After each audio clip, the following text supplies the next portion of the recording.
Hi, everyone, or whoever might come.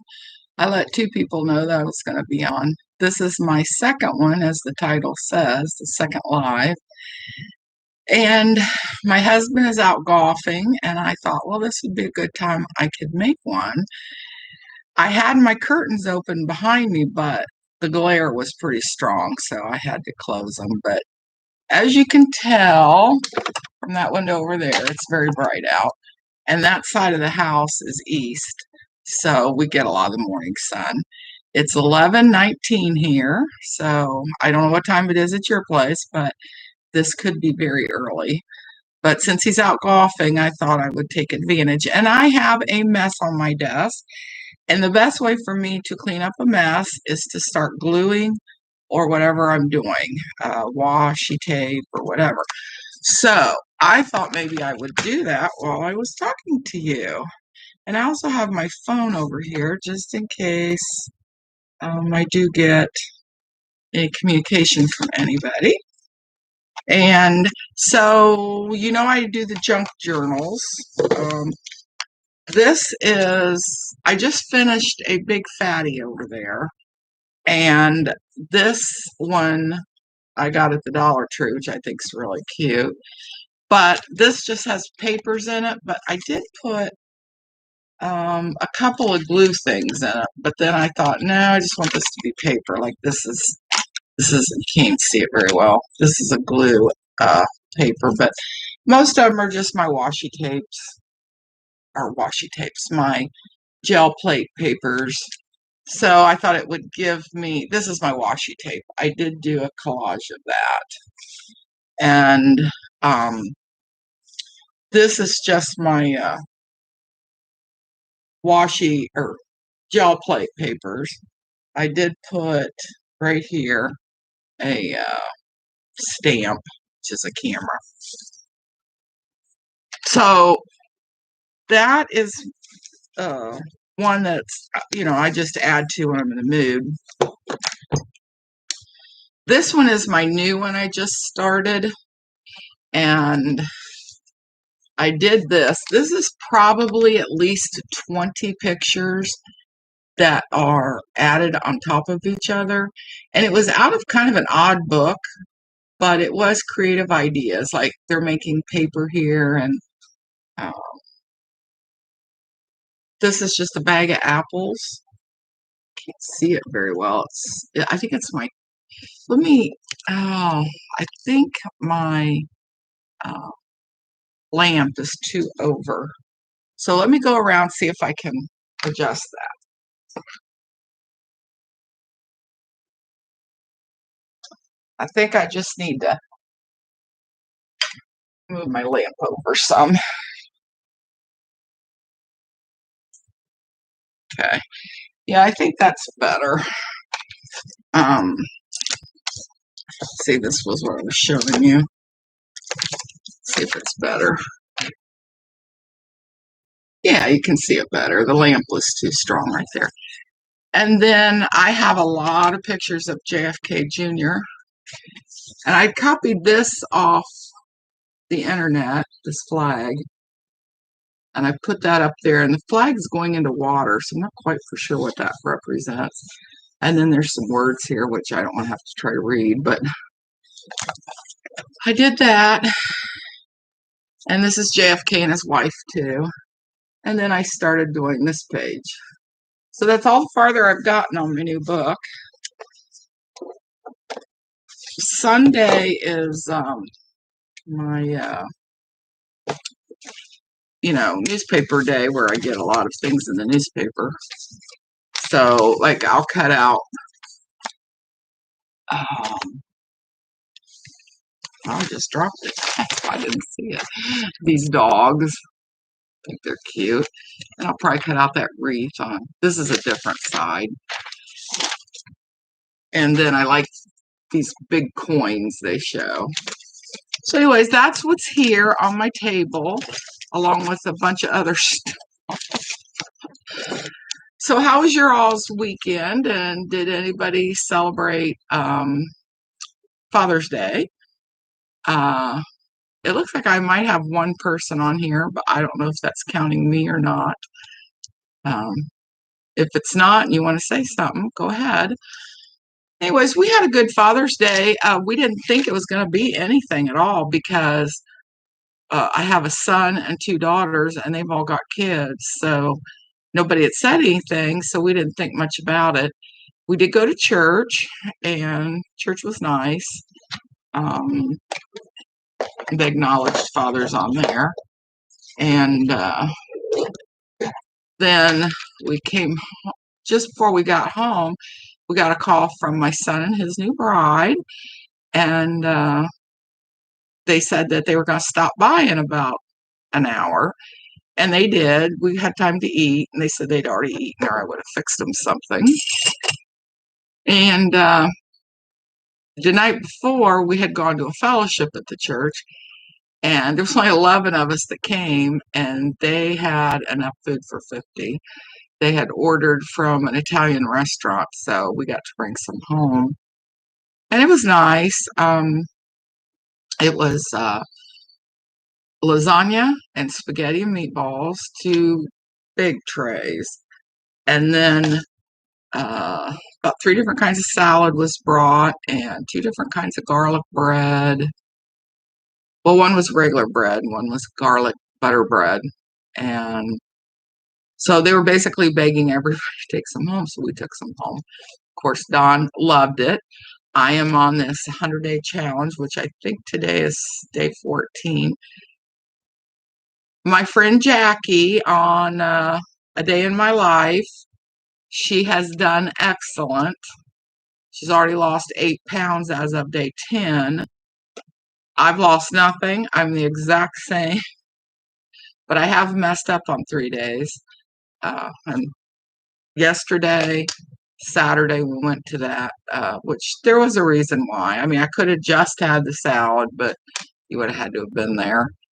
And a lot of the people in the group are in their 80s and 90s, so they just don't eat that much. So I felt like I had to have some lasagna to kind of do my part for all the expense that was put out. I shouldn't do that. So today I got up and I have a big soup pot, and I made big vegetable pot of soup. I'm going to try to stick with that mainly. And if I need to add a little chicken or fish or ground beef to it, which I don't have any, but you know, and just I did that one other time, and I just ate, a bowl of soup here and there. And if I get really hungry, just have a bowl of the vegetable soup, and it's kind of chunky vegetables. You can put whatever you want in it, whatever spice you want. You do want to cook meat in it, you can do that. I did not.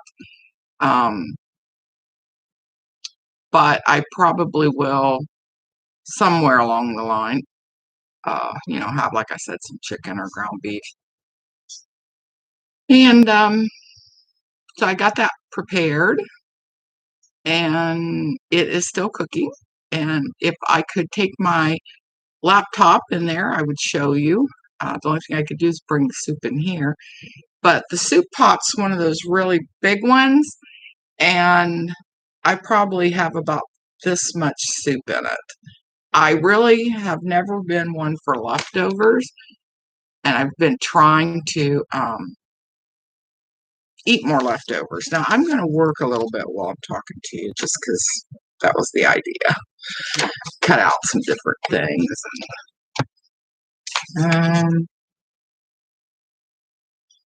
The right hands make all the difference. If you do junk journaling, you cut out as many sayings as you can and then add those. But anyways, back to my soup. There's she used to live in her van for 4 years, but now she does have a mobile home. But she still, every once in a while, gets in her van and travels out and meets some of her nomadic friends. But she went on a cabbage soup diet day before yesterday, and she showed making it. And she put see, onions, carrot, no, not carrot, onions, cabbage, which I have to get cabbage. I don't have any. I would like to have cabbage just in general. What else did she put? Oh, she put celery. I think she put some green beans. And she put ground beef and tomato, chunks of tomato, canned chunks of tomato.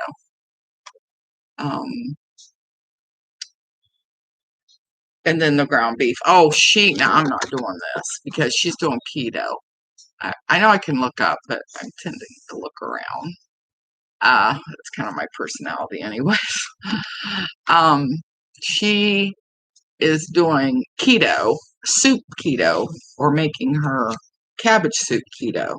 Well, I'm not doing keto because like with mine, I added red onions, mushrooms, celery, can of green beans, a can of vegetable broth. I'm trying to remember, can of vegetable broth. A big zucchini that I cut up into quarters and fairly thin, wasn't big chunks.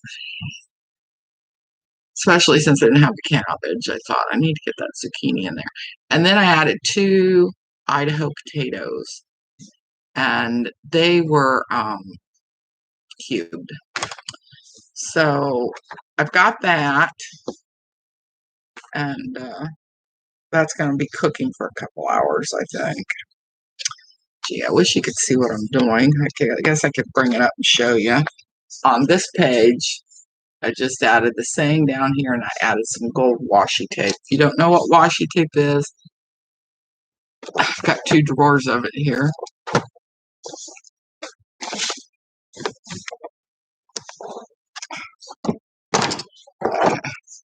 This is washi tape. And a lot of these, there's not a whole lot left, so I'm kind of using a lot of it up. There is some that has, like, that's a really thick cardboard. There it is. But that's got a little bit more than a lot of it has. So anyways, that's what washi tape is. And I have, I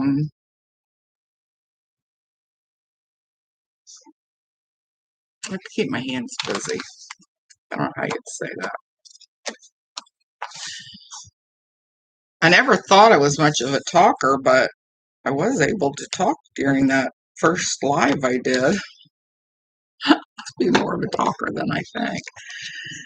And since nobody has said hi, then it only looks like one person's in here, unless that one person is me. So I'm talking to myself. But I do know that a lot of people aren't really up and going, and they have to find you. And if they even, I'm a person they would want to watch or listen yak. I have a couple really good friends that I know are always there to support me, and one is Brenda. She's my childhood friend, and she may have things to do. And the other is Jackie that I'm going to challenge with. This is her challenge. She ordered this challenge chart that she clears off. If you go to A Day in My Life, that's Jackie, and you'll see her progress. And I think she's trying to do a video for every day of the 100 days. So please watch her if you're at all interested in somebody trying to lose weight she's doing keto.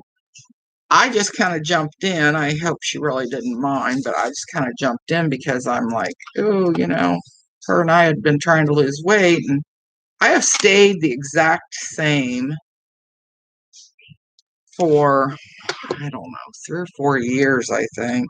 Seems that way. Maybe it hasn't been, but I don't know. I think really when it comes right down to it, you don't do a lot of exercise, and I don't. And I have a treadmill right here, right? It's right past that clock. It's folded up right now, even. But you don't do a lot of exercise, then you really don't need to eat a lot. And both Jackie and I watch a lot about intermittent fasting with Jung,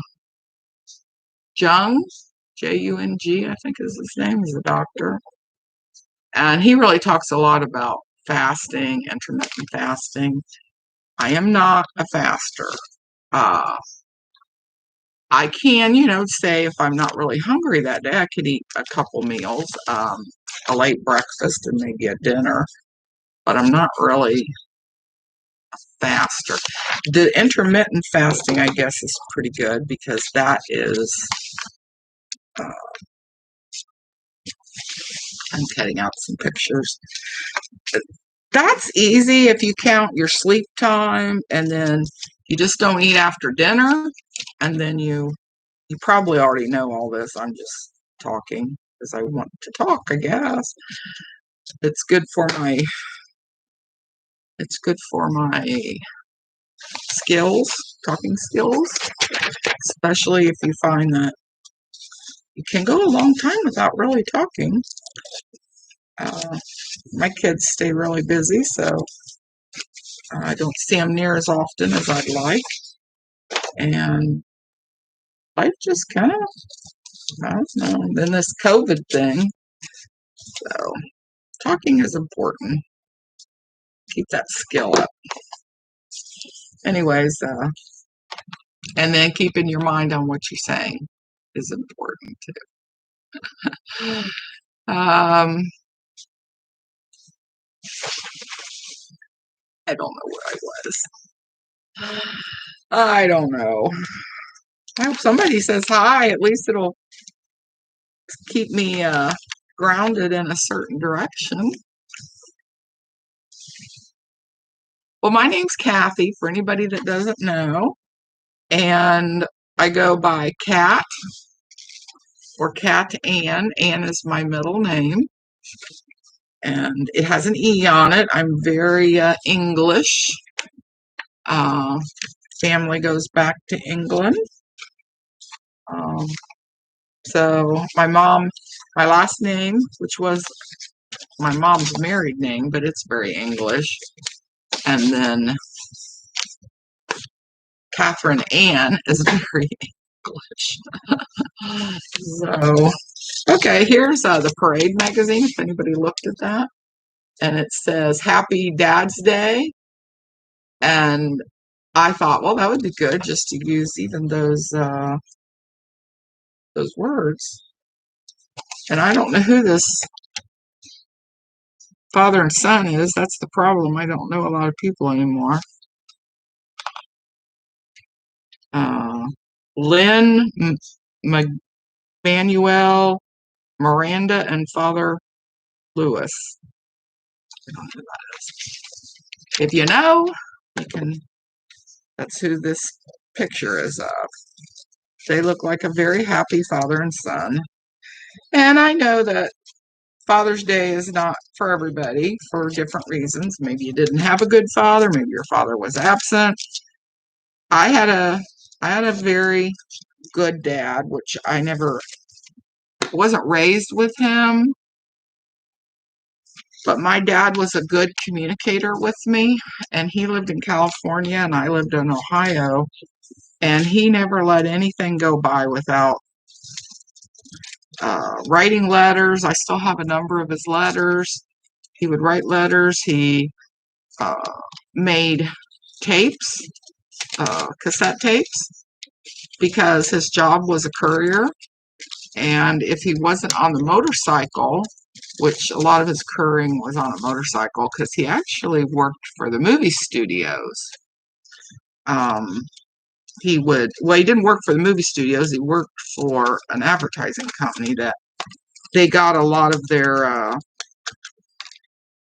business was through transporting film, typesets of different types, um, big photos that you roll up and put in a tube.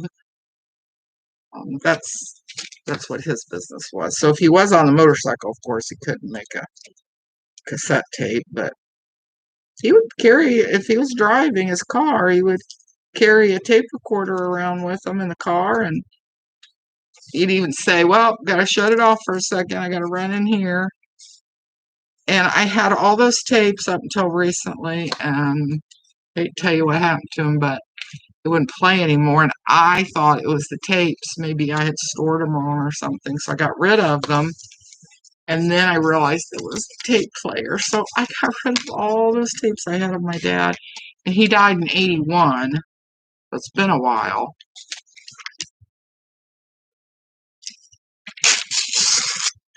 I've got a couple granddaughters that are very much into swimming, so I'm going to save those goggles. That says 1976. I was already in college then. Yeah. Well, since I don't have anybody on here talking to me, I'm just going to ramble on what to talk about and keep my cutting out to add for my journal. My journal, I have books and that I tear out the pages. I get most of my books at the thrift store. I think $1.99 is the most I'll pay. Get my magazines there. I've got a really interesting one right here. In fact, I've got two, but got this one in my hand. This one is from Slovenia Without Borders. And this has some of the most beautiful pictures in it. These are high gloss. I know they were not meant to be ripped up, but they are, beautiful pictures that I will keep. And I probably wouldn't keep the book, just like somebody didn't here. But my family loves my junk journals, and they look through them all the time. So they will definitely live on in my junk journals. But that's like one of the books I have. And then I went to the thrift store a few weeks ago, and I've gotten a number of. I love Camelot, which is the Kennedys, and because they're like the royal family of America. And then I love the British family, the King, Queen, well, wouldn't be King, but Queen Elizabeth and her family. And of course, I'm very disappointed Harry's over here. I think he needs to be back at home. But then this was a nice book, and some of the pages. And this is the cover, but I can still cut out and use some of the stuff. It looks like most of my other books. I did find a bunch of 2020 calendars, probably 10. But isn't that cute? And here's another one. This looks like it's 2021 Easter seals. And that's some of the pictures that are on the back.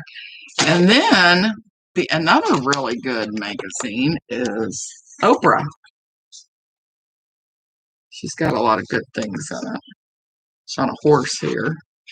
I've never been an Oprah fan, but her magazine, like that word fun, see, that would be good.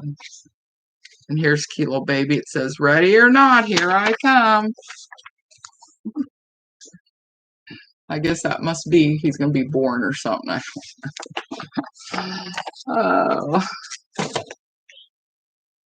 And then my mom's old calendars, which is her handwriting.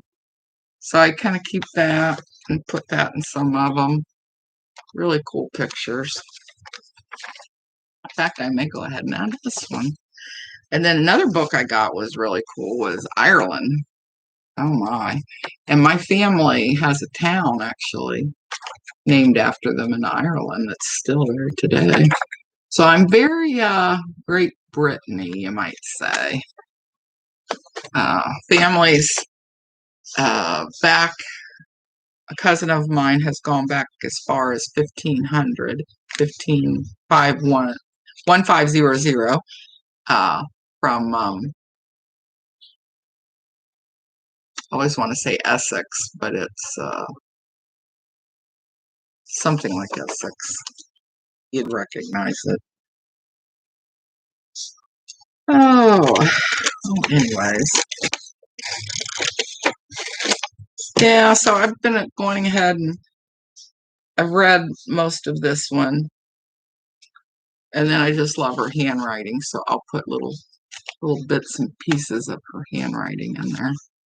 I think that's still that lamp. It's just the wrong position, but nothing I'm going to do about it right now because I've already moved it once.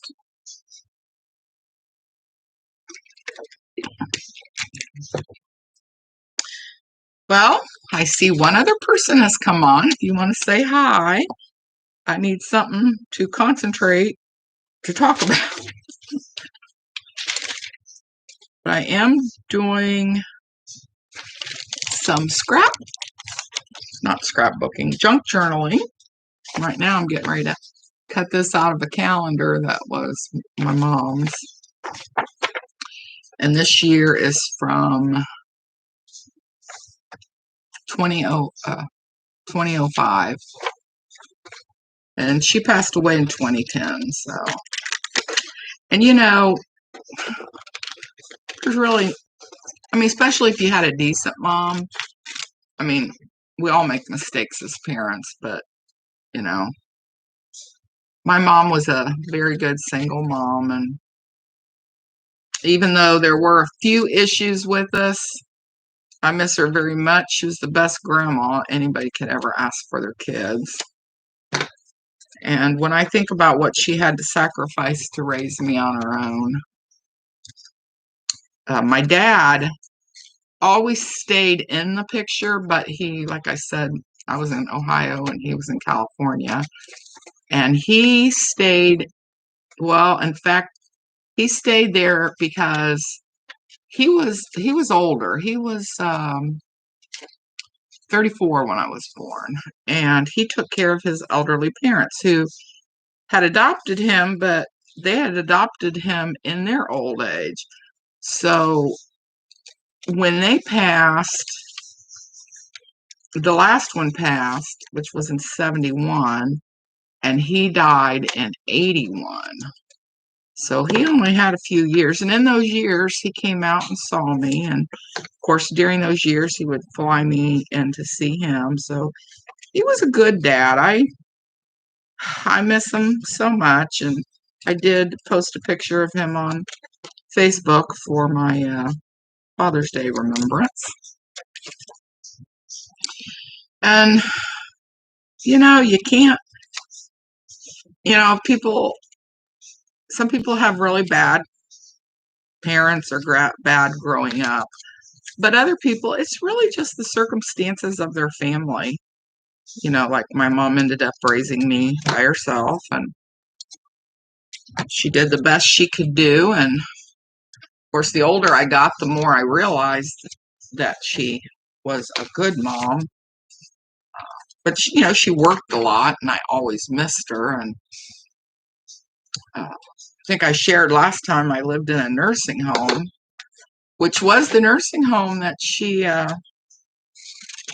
was in charge of for about 10 years, and we lived in it for 8 till we got our own place. And when I think about the experiences that I got, that most other kids don't get to experience, and I got to experience them. I was safe. I was loved. I was well taken care of. If I needed anything, I had it. Wasn't spoiled with, mega stuff. And I did live in a 150-year-old basement, but I had what I needed and had good friends in the neighborhood, which one of them is Brenda, that's on here sometimes. Well, I've only had 2 lives, but she always supports me in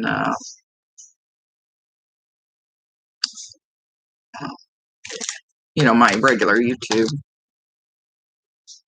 So, and now I've got other friends that I've just made through the years, and yeah, life's good. I can't complain, and I miss my mom. I think I miss her more now than I even did when she passed away. I don't know what that's about. Maybe it's just all the things you wish you could pick up a phone and say. It's not there though. It's funny. A lot of people remember their phone numbers. I don't remember mine. But it would be nice just to see who picked up the other line.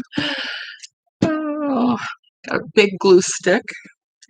I'm trying to glue those goggles. I have discovered one of the things I like to do is heavily layer, which I wasn't doing that too much before. Like, I would layer a little bit, but not a lot. But now I'm just wanting to heavy layer. And now, even though maybe I like a picture, I'll glue over it. I like the thickness of it. Let's see. Got a tissue here. That's sinus now for a couple. I know it's been a month at least. Anyways, this is a little glue book, and I'm not done with it, but you can put little things in here. Again, it's the lighting. I'm sorry, it's not that good. See, I have a lot of pages. This is all pages. What's that? Is that like a castle? It's like a castle, didn't it? Oh, it's my It's my pinky paper.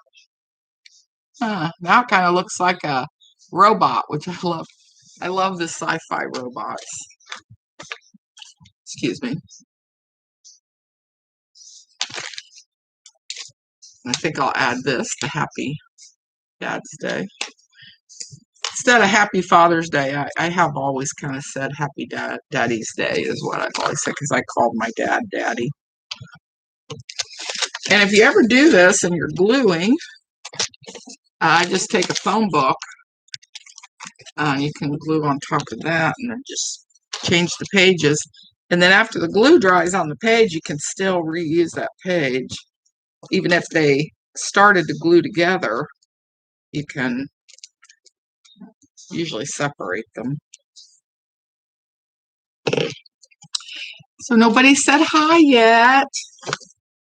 I must have gotten way too early for anybody to be awake and want to chat. The reason I'm doing this at this time is because my husband is out golfing, and it kind of gives me a chance to go ahead and talk, because we're always right together. So I feel like I have to kind of include him, which it's not that I don't mind including him. I do enjoy including him. I include him in a lot of my vlogs, but it's just today I thought I'd sit here at my desk and work with my junk journaling and maybe have you to talk with. I think I'm getting down to, I store it upside down in this paint glass, like this with the lid on. So it always stays drained to the bottom, but it's getting so it's still full of air. So I think I'm ready for my new glue.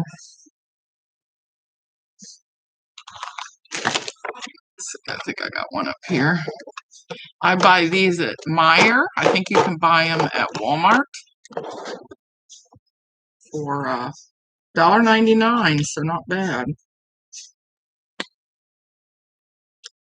And it's tacky glue, so it sticks a lot better than, say, Elmer's or something like that that's very water-based. I'm sure this has water in it too, but it is tacky, which is nice. So what have you guys been up to? How was your Father's Day? I didn't end up saying, so my son and his bride came over and they stayed a couple hours and brought a card, and they did get him some suspenders for his gift, but forgot that because they were coming back from her family, which is in northern Ohio.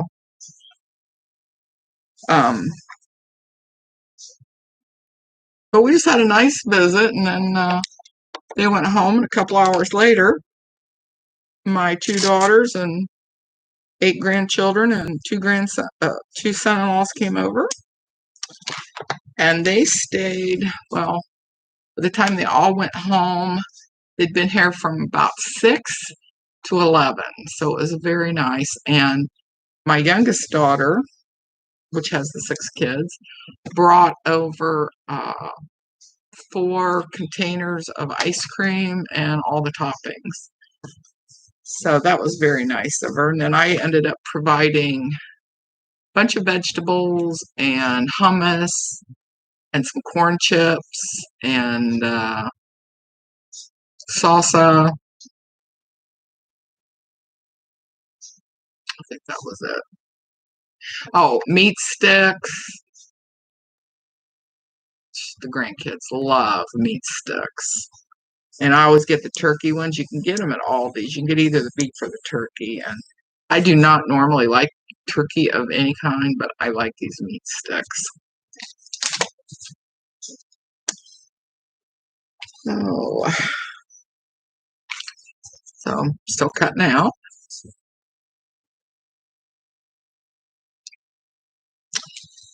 And we just, my son-in-law Jason and hubby Don, they played out on the back patio while the kids played in the yard. Most of my grandkids are teenagers, so the really older teenagers, they like to hang out in my bedroom. Yeah, if they disappear, usually 3 or 4 of them are in there, and they're just yakking and on their devices and just enjoying themselves. And then my daughters and I were sitting on the swings while my husband and son-in-law, who both play guitar very well, sat out there for about 3 hours and played. I was thinking how blessed I was that, we've got such good musicians in the family. I automatically grab the one that's empty. I don't know why I do that. This is a hand that's pushed on a mattress. So that's just a little interesting thing to see. And then this tall one is a famous football player, Anthony Munoz. And then this shorter guy, who is really much shorter than he looks here, he must be standing on something. They have done advertising for this furniture company for years. So Anthony Munoz, he seems like such a nice guy, and his partner that does the advertising. So see, that's something you can put in your junk journal, and then they're both getting old. I hate to say it. I mean, I'm getting old. I remember when Anthony Munoz had just, I don't know if he ended up winning I don't know, he won titles.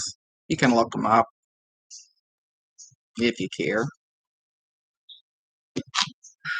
But that's one of my memories, is all the TV commercials, ads, things where they're on, and they have so much fun together, those two. So you just get the feeling they're really friends in real life. Friends talk, so please, I know somebody's on here, please talk. Give me a direction to go in. There's my mom's handwriting from 2005. on her calendar. Don't have my glasses, but it says Kathy, I left a message, called Donna and Joan. No answer. Now that was on January or February 2005 on a 5th, which was a Saturday. See, sometimes we all just like we just don't meet up with somebody to connect with. And isn't connection important? I'm a huge introvert. As anybody that knows me knows, I'm an introvert. Like, really bad. Really bad. This week I have 3 parties to go to. Yesterday was really a party. Now I am more comfortable, with my family than I would be, say, the night before. We were at church, and usually there's about 40 of us that come, but as it turned out, there was only 11 that came to eat, and 1 came at the end to help Don and another guy play guitar. For the 11 of us, which would have only been, let's see, 11 minus 2 that ate, so 9 that was in the audience, because there ended up with our friend that came late and didn't eat. So there were 3 up on the stage leading music and singing, and so that left 9 of us in the audience. So a third was up on the little platform performing for us. And so I did okay with that. I did okay. Usually there's 30 that come, and the room's not very big. So if you're kind of an introvert and everybody's just talking to you, and you're so in close quarters, and sometimes that can get a little unnerving, but I love everybody, so that helps. So that was, and then, oh golly, it seems like every day we have something. This week, we actually have 3 big parties. I mean, probably 50 to 100 people at the parties, except for one of them. One of them is a birthday party, and there'll only be about 25 there.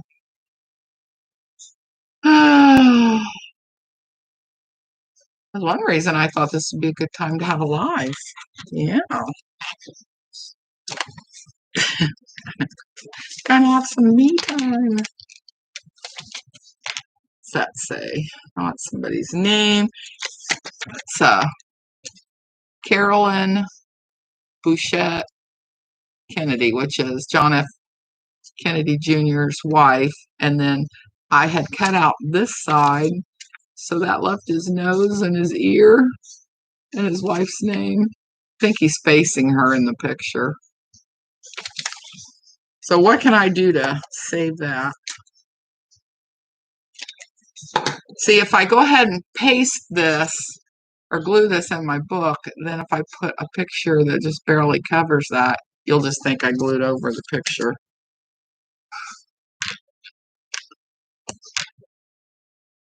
Yeah. Well,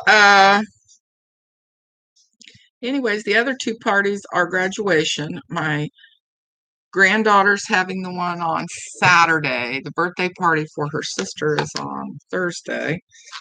And then Saturday is my oldest granddaughter's graduation party. And then the next day is a pool party, graduation pool party for her boyfriend that they've been going together about a year and a half. They're very close, and I wouldn't be surprised if he's not around for a very long time. See, I think I'll cut this wreath out. It's got cats on it. Yeah, cats. And I'll put that over the round part of JFK's face. You'll just think I did that over there. Now, other than food at my granddaughter's graduation, I'm taking Pico de Gallo, which I'm just going to go to Costco and get that. I'll get a big tub of Pico de Gallo, and then she wants a big thing of guacamole salad. So, because she's having my daughter's having, or her daughter is having a nacho bar. So that'll be nice. They have another cousin that's making a big pot of chicken for the nachos. Probably have some beef for it too. Yeah, that looks nice. And then here's the dogs. I'm going to cut out and put across the bottom of the page. I haven't seen those dogs before. And then on Sunday, when we go to the granddaughter's boyfriend's pool party, he's invited almost Lauren's whole family, which is a lot of people. Hope they know what they're getting in for. Of course, not everybody shows up or stays, but it should be nice. And then I don't know what size family they have. And I'll probably take something covered, not a covered dish, just a salad or something. Probably get it at Costco again. Costco's my go-to place. And then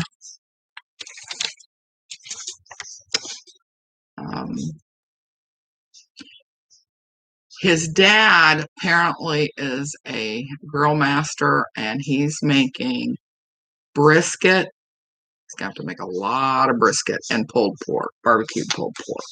So that should be very nice.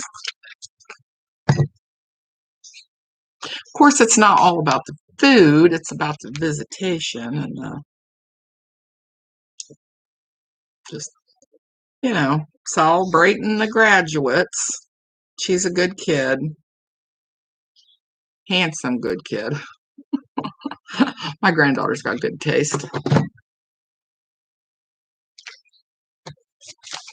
And he looks like he should graduated a couple years ago, so he's got kind of an older look, but he's very handsome.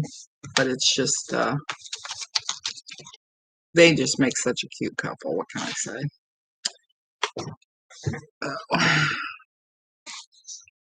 Well, does anybody want to say anything? If my husband was here, he'd be getting so mad at me. He goes, don't ask people. If they want to say something, they'll say something. I know. I just need a direction to go in. But if you don't mind this, then I guess that's fine. Layering again. Now, my friend Brenda, she has gotten a jelly plate. If any of you don't know what a jelly plate is, that's something literally made out of you buy it, but it's like made out of a gelatin press, and then you make papers. And I have a little bag of paper. Well, it's not so little. I'm going to be making more, but you make papers that have paint on them. You can use all kinds of papers. This is a deli paper, which is very thin, and I like this because when you go to glue it, it sticks real good. But then you could use, like this one, I used the back of a magazine, and you cut those up. Guess I'll leave these out so I can use them up. And then you can use typewriter paper. I don't know if I have any of that here. I do have, this is like a school paper. So what you do, like, you probably don't want the white. So just kind of take the white off. I mean, maybe you do want it. I just usually don't use it. And then you can just rip it and you glue it. Fill in your areas. So I think I'm going to go ahead and use that.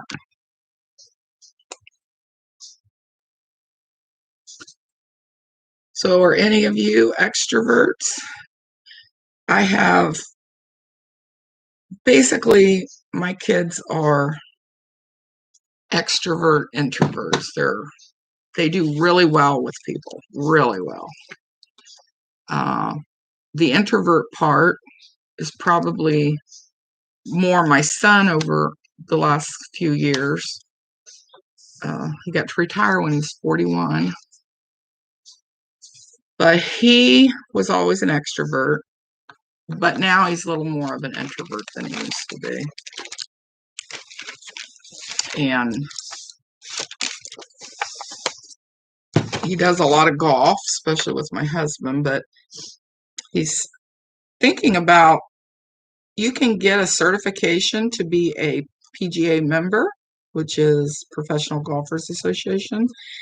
And sometimes that takes like 10 years. There's a lot of requirements. You, first of all, have to be consistent on your scores. And I think you have to be less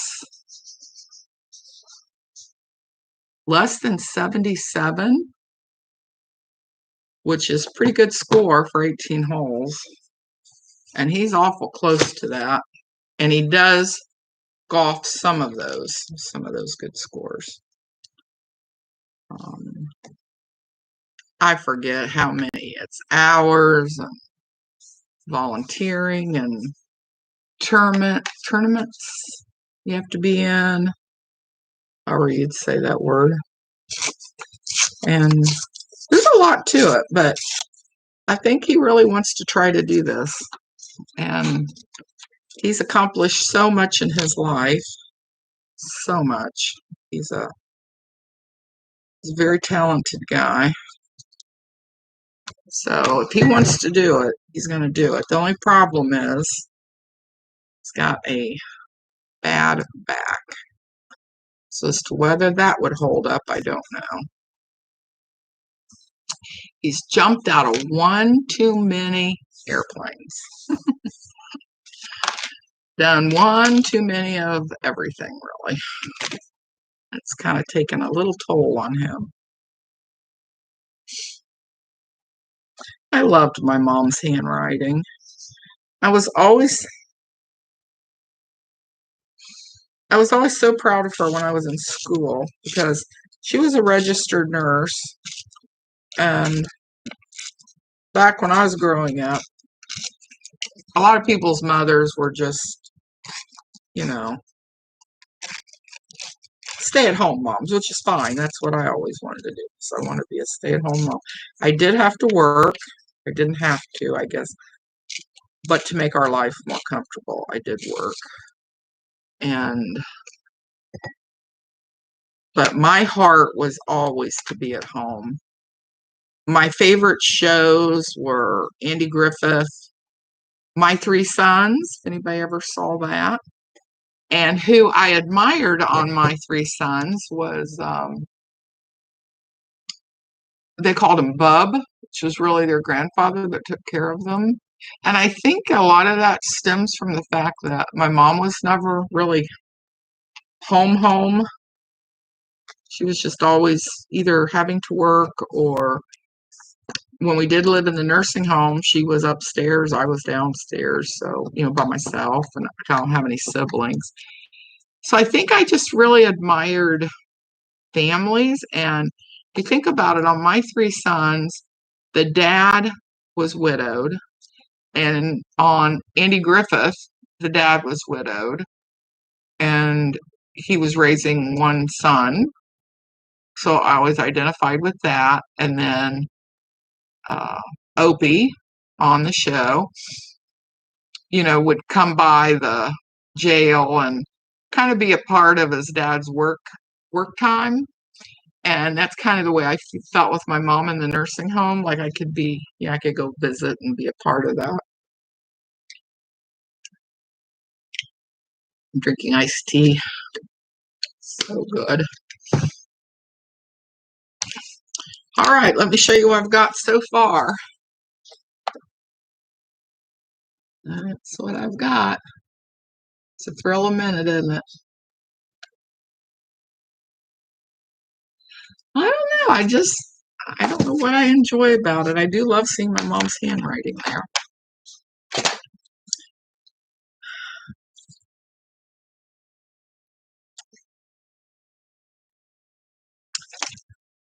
Oh, anybody's looking over there.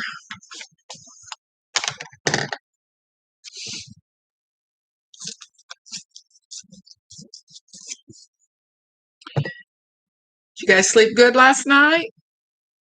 I slept good. I do take a sleeping pill. Without the sleeping pill, I have a brain that does not go to sleep. I think I've shared this. I have to go see a sleep doctor uh, for my sleep medication 4 times a year, so every 3 months, or I can't have the medication. And there's something in your brain that is supposed to go into a sleep, like a REM sleep, or uh, just even shut off to go to sleep. Well, for about 40 years, mine didn't do that. And I know that sounds ridiculous, but I would go into a twilight sleep. And as I got older, I just kept telling everybody, if I don't get some sleep, I feel like I'm going to die. Well, I went and had the sleep studies, and as it turned out, I had 89 episodes an hour of not breathing. And then they saw that my brain did not go into this sleep, this deep sleep, which is a healing sleep. So it was like, they were like, oh my goodness. So they put me on a CPAP, they gave me a sleeping pill, and I have just been wonderful since. But I told him, I said, I don't understand this. I said, it started the day my son was born. And the doctor told me, he says, well, that's not crazy. He said, sometimes a hormone, which I don't know if it can happen in men, obviously not because of birth, but it can happen to men where a hormone can be released and it actually kills that part of your brain that knows how to shut itself off so you can go to sleep. So yeah, I thank God for what doctors know now. Okay, this is my page. And I just added this strip and a little piece. Where'd I add the little piece? Right here. And I'm getting ready. I tore that off and I'm getting ready to add. I think this is going to be right here. So I'll close off a little bit of it's just the end of the date, and you'll still be able to tell it says Happy Dad's Day. Well, Jackie, I don't know if you're one of them on here, but I made a soup I told about. It's a vegetable soup. I do want to get some ground beef or something, and I can make like a cabbage soup. I want to get some cabbage too, but right now it's just a good vegetable soup. So that's what I'm going to be having. It's probably enough for 2 days. Try not to make much more of that because I'm just now really learning to like leftovers. I've never liked leftovers.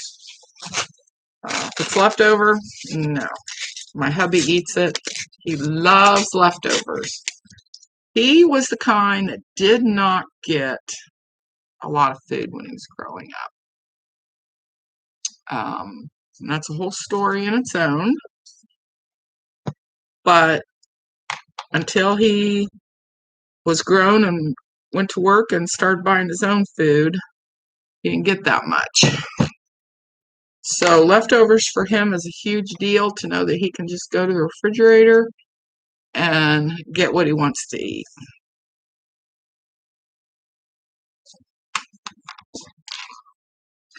So I'll say, oh, there's nothing in there, just a few leftovers. And he's like, yay. He's thrilled. That's a blessing for me, isn't it?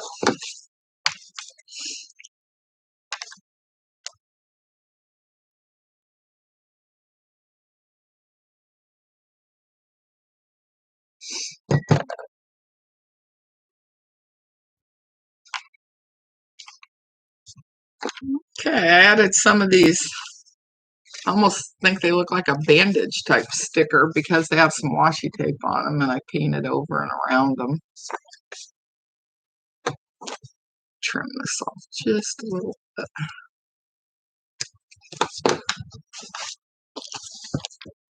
So I added some there, these two, and this one. Well, I do appreciate you coming and spending some time with me, trying to figure out if I'm ready to get off or not. If you guys have a particular day or time you would like me to come on, let me know. A lot of the lives that I watch are more in the evening, which makes sense. That's when you don't have your busy day to do. And like I said earlier, my decision today was I wanted to sit and kind of work here and kind of have you as company. And then Don is out golfing, so kind of left me with some free time on my hands. I'll add just a little more washi tape.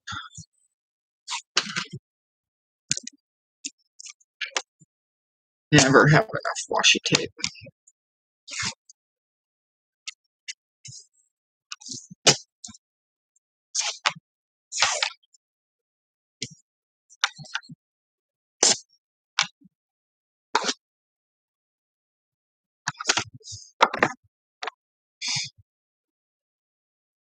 I love the gold.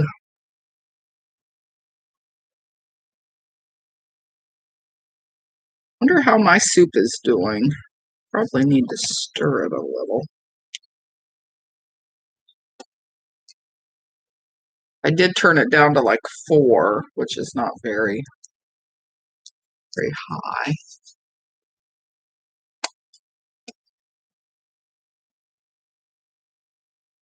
All right, I think I don't know, sometimes I just want to layer and layer and layer. Even that's just a little scrap of paper, but it's got that pretty blue. And you can rip it. I can keep that for some brown. And then put that little flower in a corner. I think I'm going to do.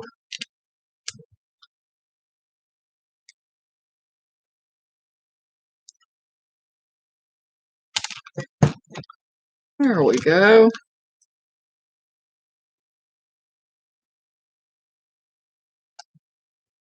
Okay. Put that little flower right there. Put some washi tape here and here. Put this little gold here and on the bottom. I just don't want to go over my mom's writing, but I could probably do something right in between her writing. That would be okay. Maybe I'll put a rainbow. Since she's up in heaven.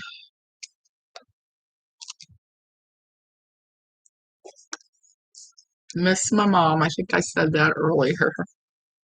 I do.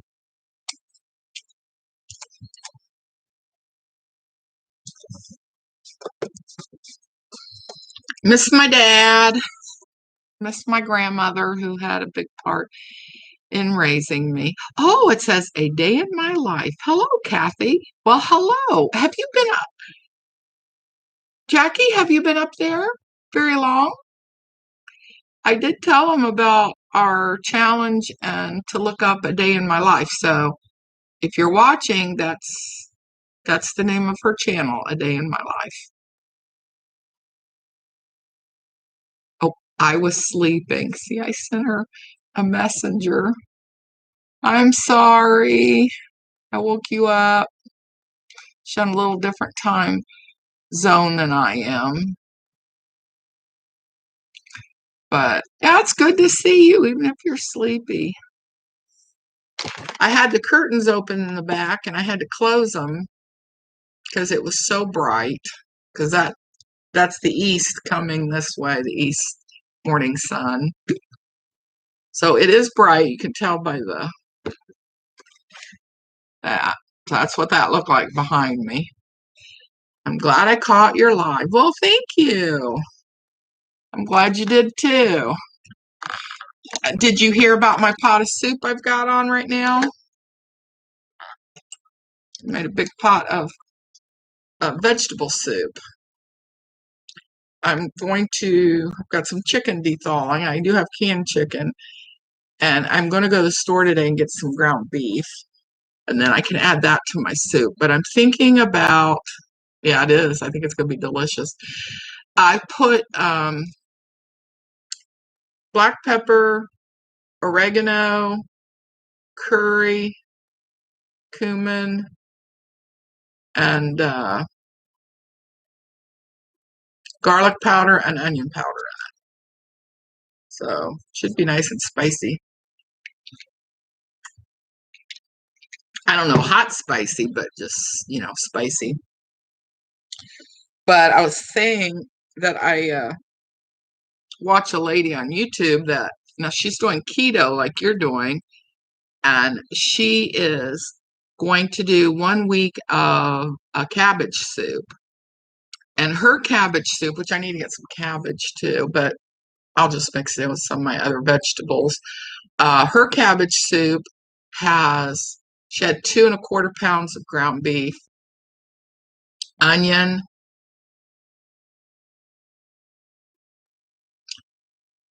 of course, the cabbage, and I don't remember if she had celery or something else on it. You love curry and cumin, yeah. I've never liked it that well, and I'm learning to like it. And I think what's helped me learn to like it is knowing that there's a lot of like Mediterranean, Mexican, I don't know, kind of uh, ethnic's all I can think of, but it's not like your meat and potatoes, which is all I grew up on. My mother, Indian food, that's it. Yes, Indian food. I love Indian food. I love Chinese food. I love Mexican food. I love Moroccan food. And I think Jackie, I sent you a picture of the graduation party for Sophie that I was at last Sunday. And her dad is from Senegal, and he brought Senegal food. It was so good. And they tend to have spicy, and he made it definitely not spicy. And I would have loved spicy. Hi, Brenda. Oh, I'm so excited. I have had two people on here for a while, and so I didn't know who they were, but maybe they'll say hi. But yeah, I'm just thrilled to death.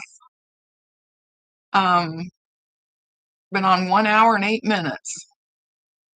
Pretty good, isn't it? Talking to myself. Oh, um, well, anyways, the Senegal food had ground beef and it had some dough pastry with the ground beef in it. And he had the absolute best, I think it was mango chutney that he had made. Oh my goodness, it was really good. Like I said, some of us that like hot spices could have really taken the hot spices, but he was trying to be good. But he made, I think, 5 big pans of different kind of Senegal food, which is where he's from. And he was such a nice guy. I have known Sophie since she was about 2 or 3, and my daughter used to babysit her a lot. And when Sophie was 12, 11, her mother had another little girl. And that little girl is my youngest granddaughter, Megan. It's her best friend. So we kind of go way back.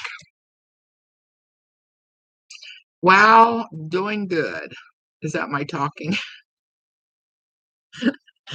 I was saying, if you go back and watch any of this, I was saying that there is an art to talking to yourself. I just hope eventually somebody's going to watch it. But yeah, thank you.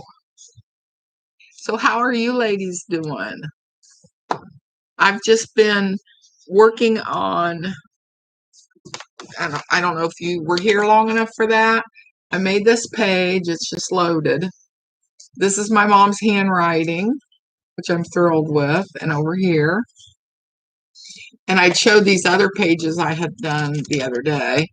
This has got at least 20 pictures painted or glued.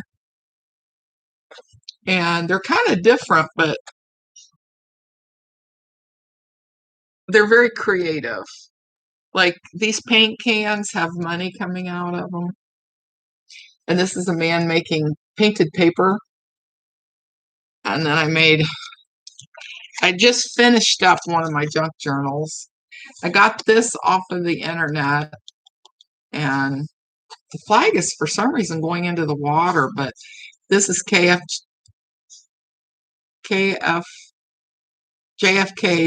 Jr. and his wife, and they both drowned in the sea. So I don't know, and that's sad. And the words on here are very inspiring, but you had to cover most of them up. And then I did this one today since I've been talking. And this is JFK and his wife. And I worked a little on this one too.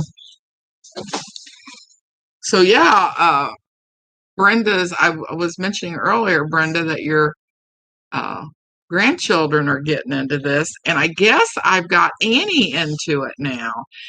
And Donna brought back a bunch of things for me from her trip, so that, paper things that I could cut up and glue into my book. And Annie says, but I want that. I'm going to be doing that. Because, for her birthday, I gave her a book that I finished the edges on, junk journal, but I finished the edges on. And so now she wants to get started with her junk journaling. Oh, and did your grandkids that made the jelly prints, Brenda, did they end up putting any of them into a composition notebook or something that you got for them? What's your favorite Indian food, Jackie? I think mine is, well, I do like anything with peas in it. But mine, I think, are the fried foods, which is probably not good. At least not while we're trying to lose weight. Might have it for a special treat a couple times a year. Well, you'll have to do that, Brenda. If they, like, I just put this in there. This is one of my jelly prints that I put washi tape on. And I've just, you just literally tear it. And then you add it to the page that you want to decorate. So, can you see it?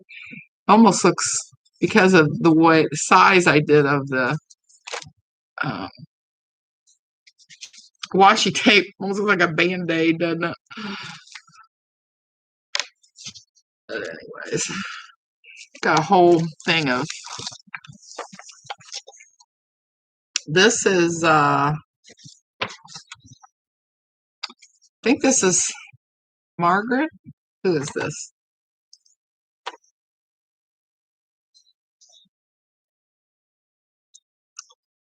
This is one of the Kennedy sisters. And I just love the dress.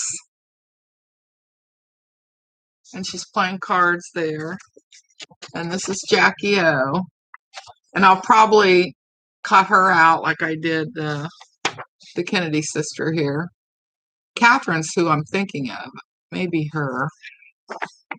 And then the back is kind of sad, so I'm gonna just probably go ahead and cut out Jackie. And I'll save some of this stuff for some other. Let's see. I tried. They just wanted to keep doing papers and deli papers. Well, that's fine. It's just, if they end up deciding that they would like to venture out in gluing. Oh, there's just, let's see. I've got so many papers. Oh my goodness. I keep a lot of them in Ziploc bags. Look at this one. This is Jackie Kennedy and Carolyn and JFK. Isn't that cute? Just the family portrait. I think I'll go ahead and cut that out while I'm talking to you. Well, anyways, let's see. Brenda, I don't know if you heard that I've been watching this gal that is doing a cabbage diet, but she's doing keto. So she added a stick of butter when she did her vegetables, and then she added 2¼ pounds of ground beef and a whole head of cabbage. And she's going to do that for a week to try to jumpstart her diet. I've had 3 days of not eating good because of us being out and about. But I made a big pot, which what I do, even though I have a big stew pot, I've got a really, I don't know how big. I mean, kind you could can in almost. But what I do is I take my regular size pot. It's not the extra big one, but just a regular pot you'd cook your vegetables and stuff in. I fill that to the top with my vegetables, and I did put 2 potatoes diced up in it, so that makes it a little meatier for me. Meatier. There's no meat in it, but I can add the chicken or the ground beef. But yeah, Brenda, the cabbage soup is great. Brenda and Jackie, you should say hi to each other. Since I talk about both of you to each other. So anyways, then when I get that pot full, then I put it in my big soup pot. And that way I don't have more than a few days worth of soup. Because if I have just dumped it all in the soup pot, and then it just starts way too much. I mean, like I've got a week's worth, and I don't want a week's worth. I'd rather remake fresh soup. But yeah, the cabbage diet, I was really kind of thrilled. I'm trying to remember what her, let me look it up on my phone. I'll tell you what her blog or YouTube channel is, so that if you would want to watch it, you could. And she makes the soup online. I have to go into my history. Just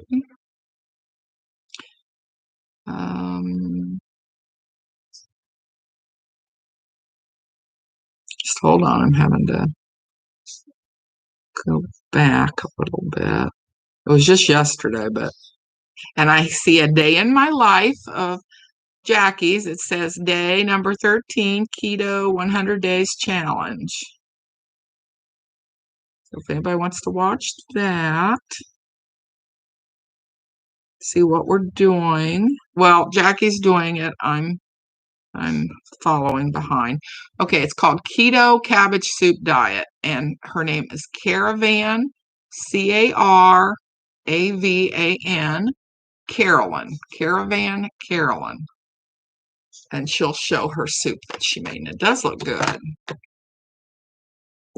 I do think like I said, if I end up adding, I've got some chicken unthaling. I do have some canned chicken.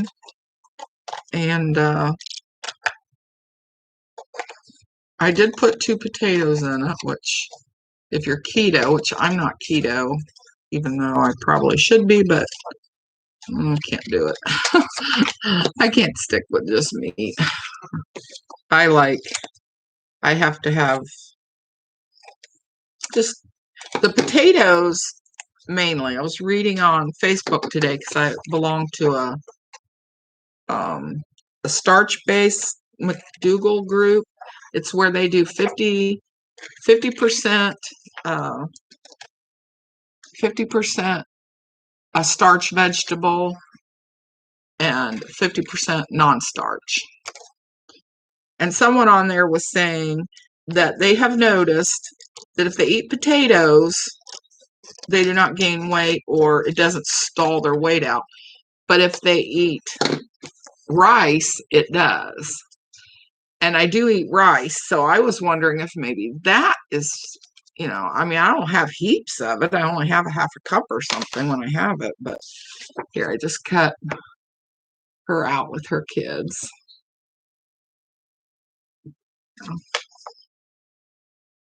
So I have to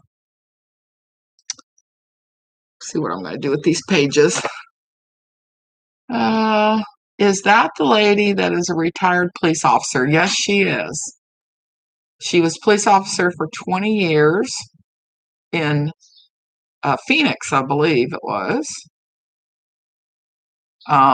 She's originally from the Seattle area, so maybe she worked part of the time in Seattle and part of it in Phoenix. Yeah. She was on keto, and she explains it in that video. She was on keto for 3 or 4 years and then just slowly got off the bandwagon. And now she wants to lose 10 or 15 pounds. She still looks good to me, but you know, you've watched her before. Okay. Yeah, I like her. I noticed she has the comments open this time, and a lot of times she does not have comments. She shuts her comments down. But she has a good, excuse me, she has a good following, and I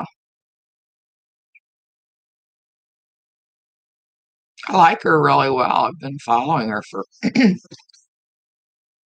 well, it was before she went on keto, and if she was on keto 3 or 4 years, so probably been watching her 6 years.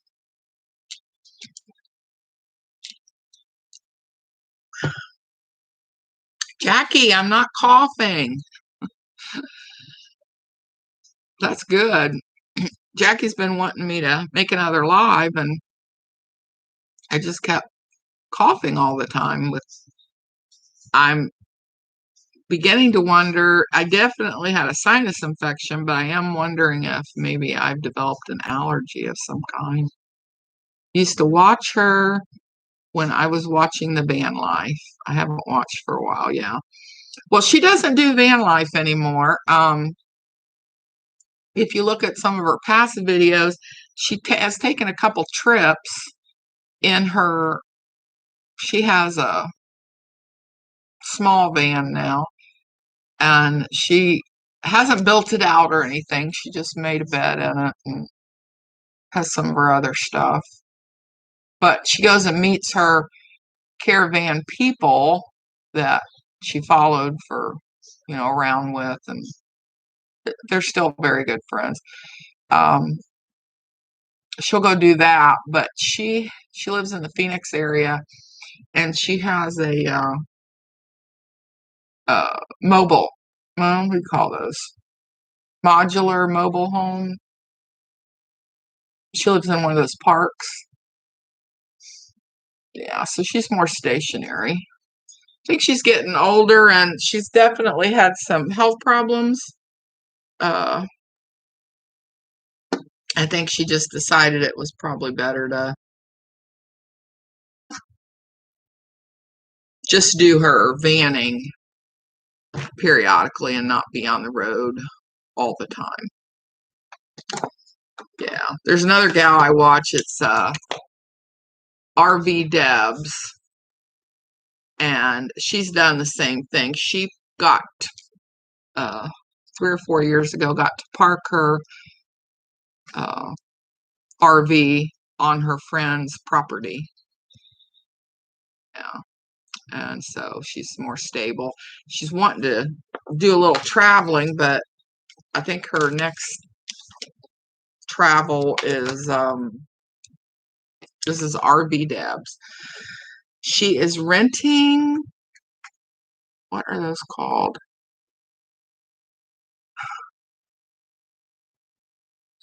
They're like a tent, but they're built on a wooden platform and they're octagon shaped. And a lot of times they have a hole in the middle, which is I think where the heat or something goes up through. Can't remember what it's called.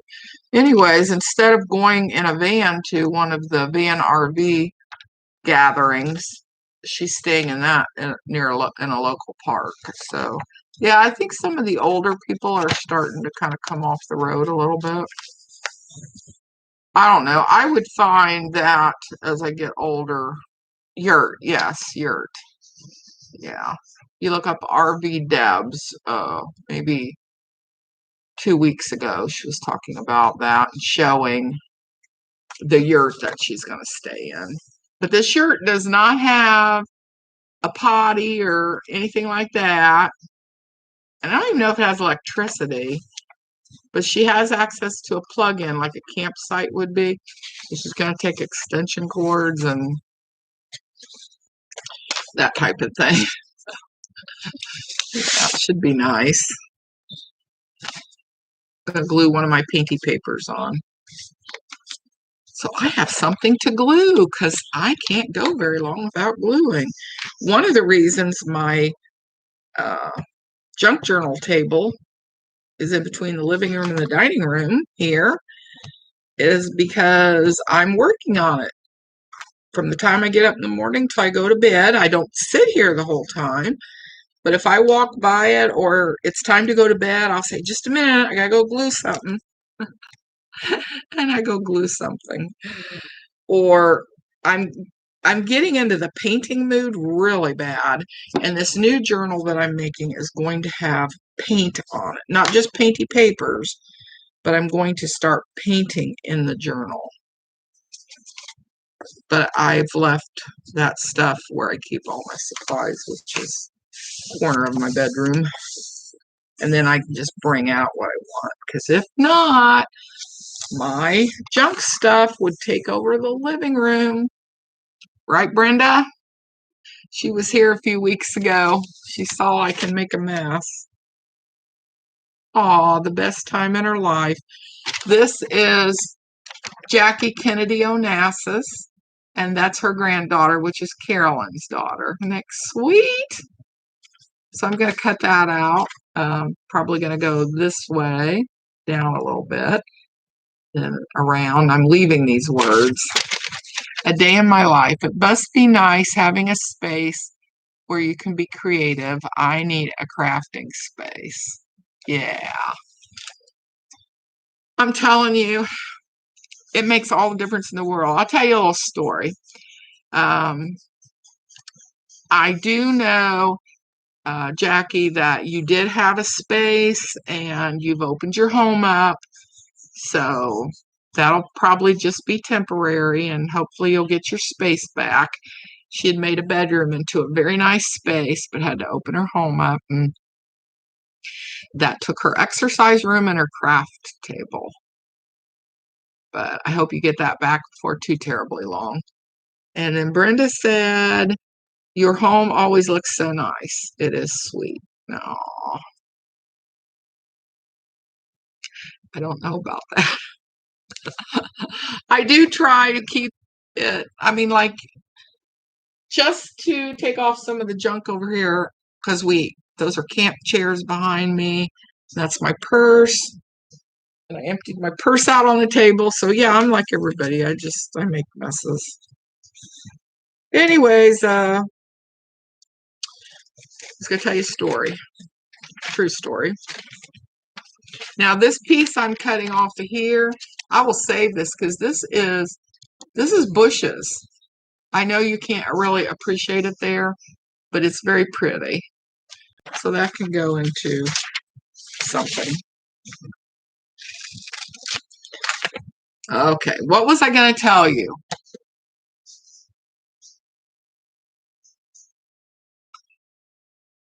Anybody give me a hint?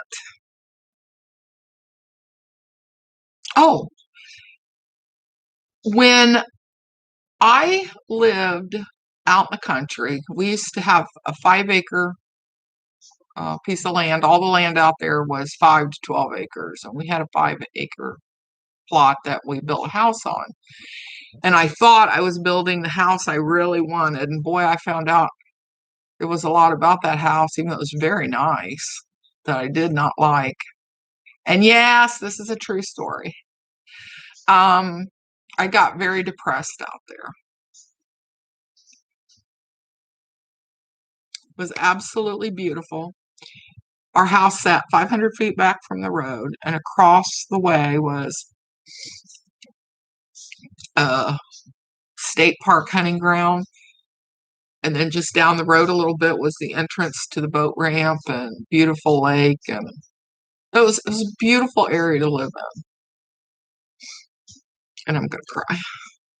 I'm sorry. My husband was here. He'd verify. But excuse me.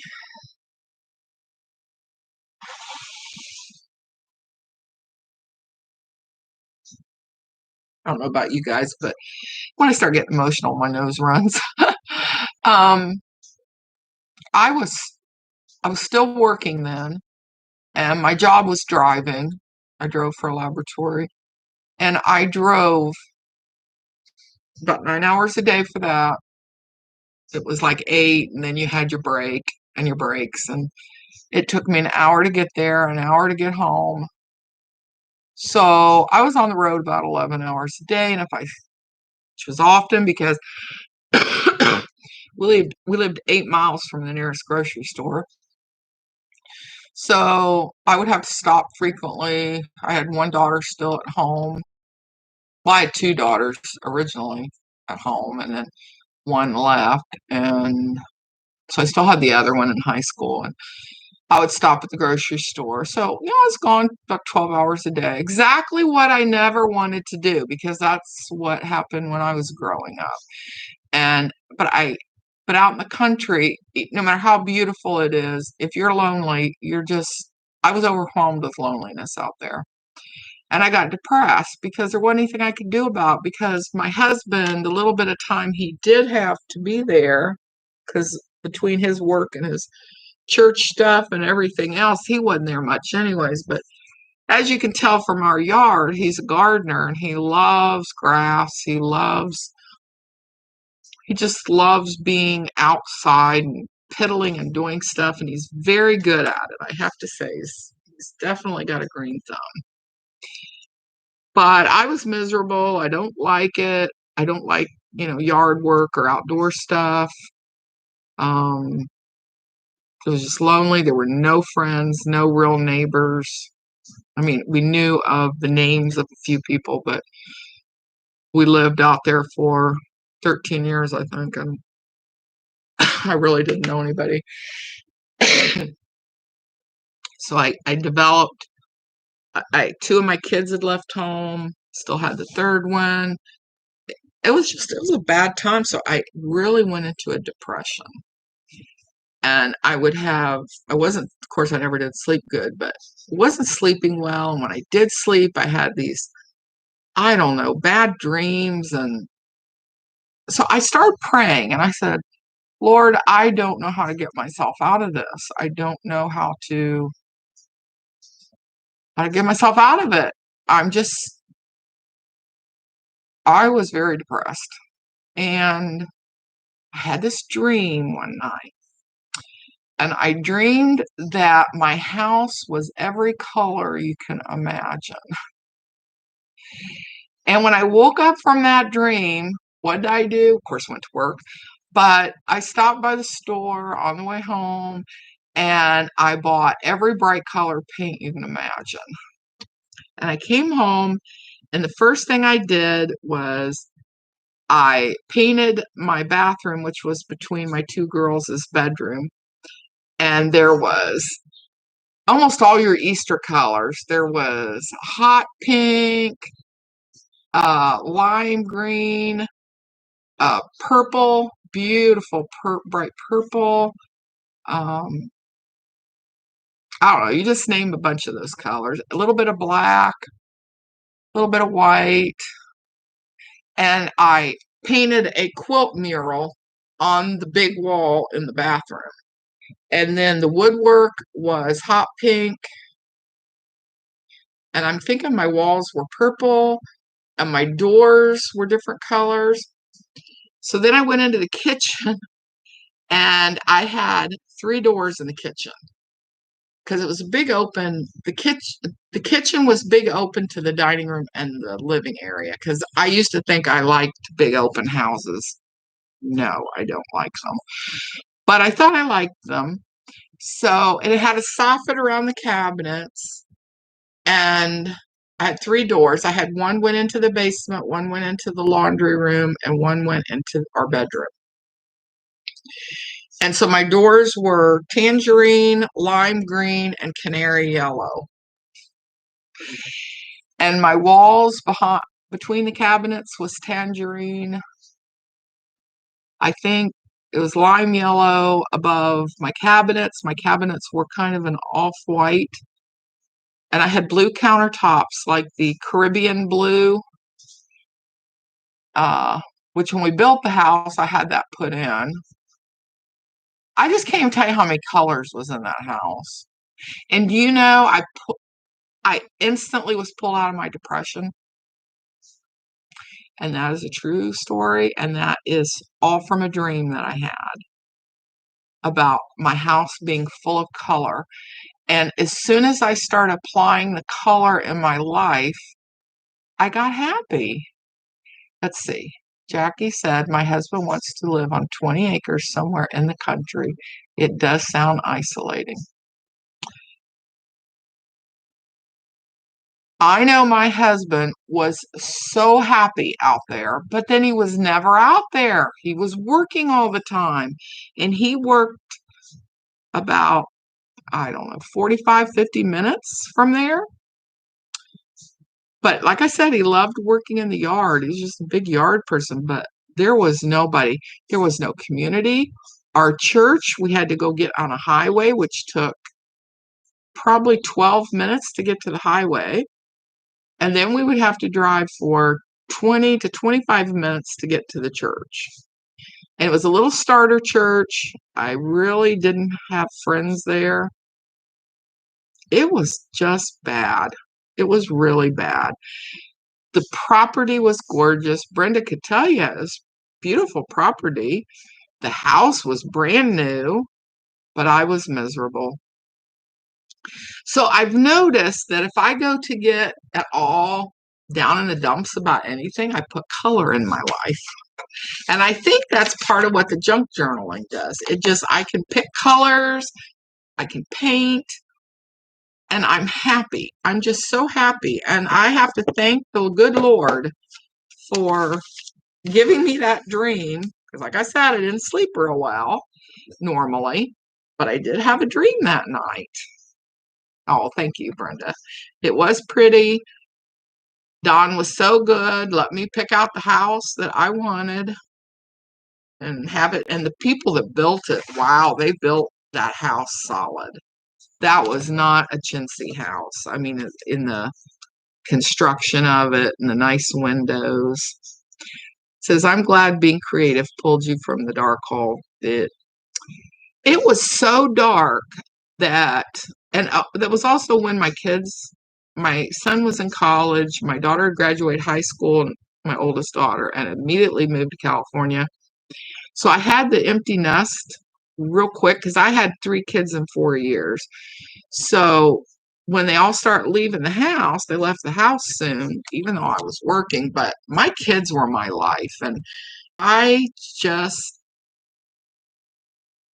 didn't know what to do with myself. It was truly a midlife crisis. And I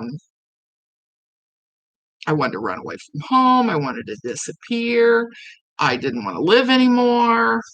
I remember my youngest daughter, she She said to me one time, she said, Mom, she said, I'm here. I'm here for you. But I couldn't tell her. It was just a combination of everything. I didn't even recognize the life I was living anymore. It was really bad. Oh, hi, Katie. Well, Jackie and Brenda, I want you to meet Katie. I just love her. I've known her for quite a few years now. I got to know Katie on her YouTube channel. And Katie and Jackie, you guys live real close to each other. I won't say where it is, but you guys are kissing cousins. And actually, Brenda's not too far away. Oh, you guys are so sweet. A day in my life. Okay, Jackie says creating is very therapeutic.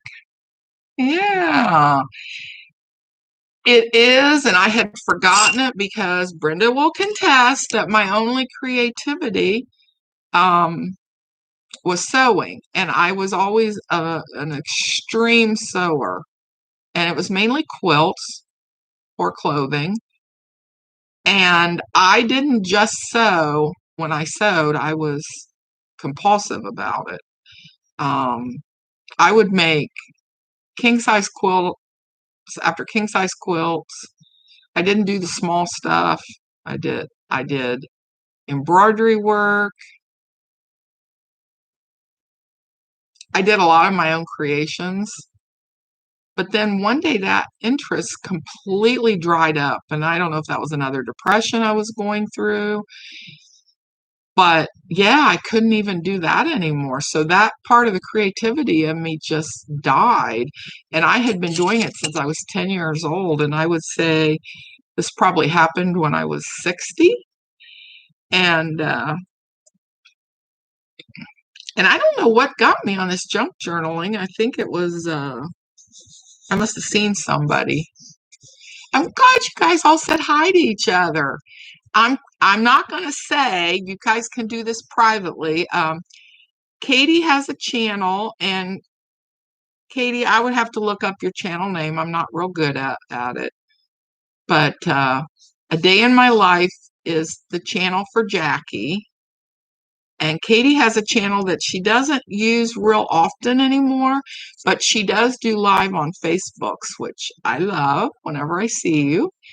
And she lives out in the country, but she lives on a big piece of land that I think her children all and her sister and they all live on. So it's really nice. She has a lot of grandchildren.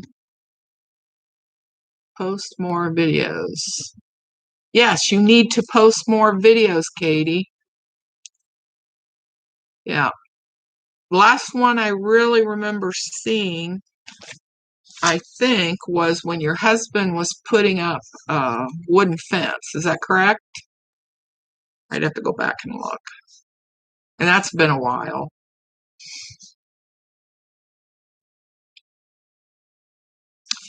Well, anyways,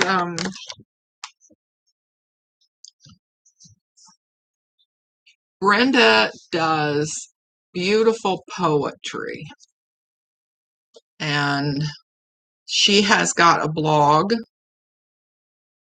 and has made some videos, but they were videos, not vlogs. So I would love if he was putting up a chain link fence. Wasn't there some wood involved, or was the posts wood? It seems like I remember wood. I know he worked really hard on it.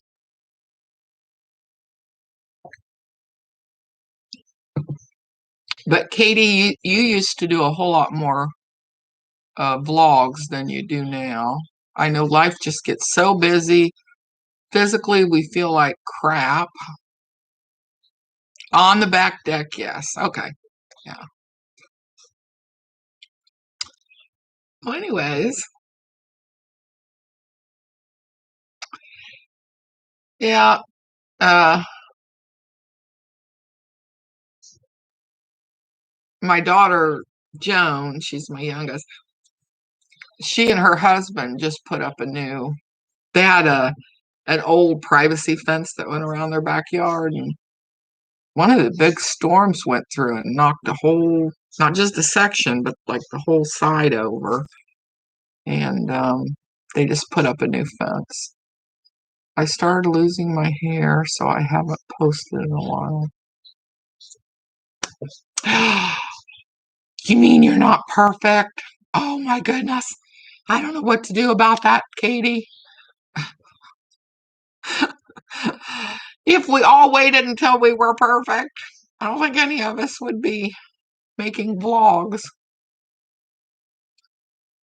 I'd like to lose 100 pounds or more. Then maybe I'll make a vlog. Don't hold your breath. Oh, I know. I am sorry you've been losing your hair. I have had that problem because well, I know you probably can't see it real well, but it's gotten really thin here. And someone told me to use biotin, which is in a vitamin B complex. And I hate when people tell me, "Oh, take this vitamin, it'll just cure you of whatever." Because so far it's never happened. But it did help my hair from falling out as much. Because I was even going to a dermatologist. I know you can't see it real well, but it is. And it's mainly I've got autoimmune conditions, and the top of your head. I guess if you have some liver issues, you can have the top of your head really itches like that. Like you can dig it out. um, yeah, vitamin B complex that has the biotin in it. It really does help. It helped mine tremendously. And my hair looks thick, but it's not. If you put it together, that's all my hair. That's all of it. See, it's just a little like one of those ponytail things that you put in your hair. If I put it up in a ponytail every once in a while, I do just to get it out of my face. And oh my goodness, it's skinny. But I don't care. I'm alive. I've survived a lot of things. And I'm thankful to God for every bit of it. And I know you are too, Katie. And I hope the B complex really does help. Because I know it's no joke. It's not. It's it's serious. But you also got some good wigs, Katie, because I know you like to wear those sometimes, and you've been doing that, I think, since I started following you. Same here. Mine is very thin and falling out on top. I take vitamins as well. Do you take the biotin, which is the B complex? It really, I don't know. I don't remember who told me about that, but like I said, I was extremely skeptical, and oh my goodness, it worked. I do. See, this is part of my memory. I do take the B complex. Is that what you're saying?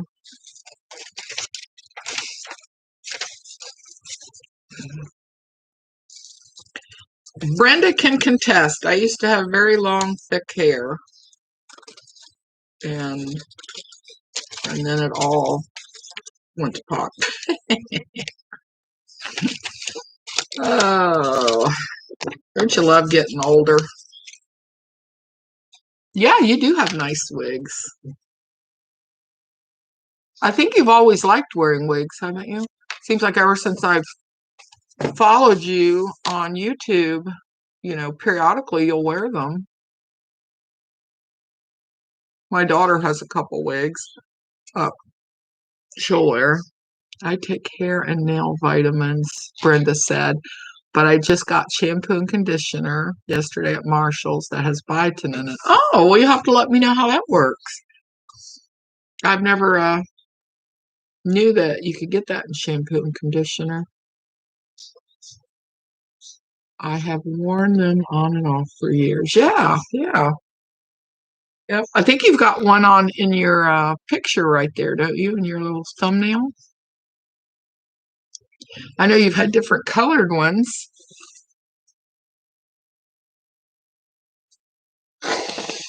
Excuse me. I know this is so attractive, but seriously, my sinuses are, what can I say? My sinuses are running. Yes. Okay. Yeah, you look very nice in them.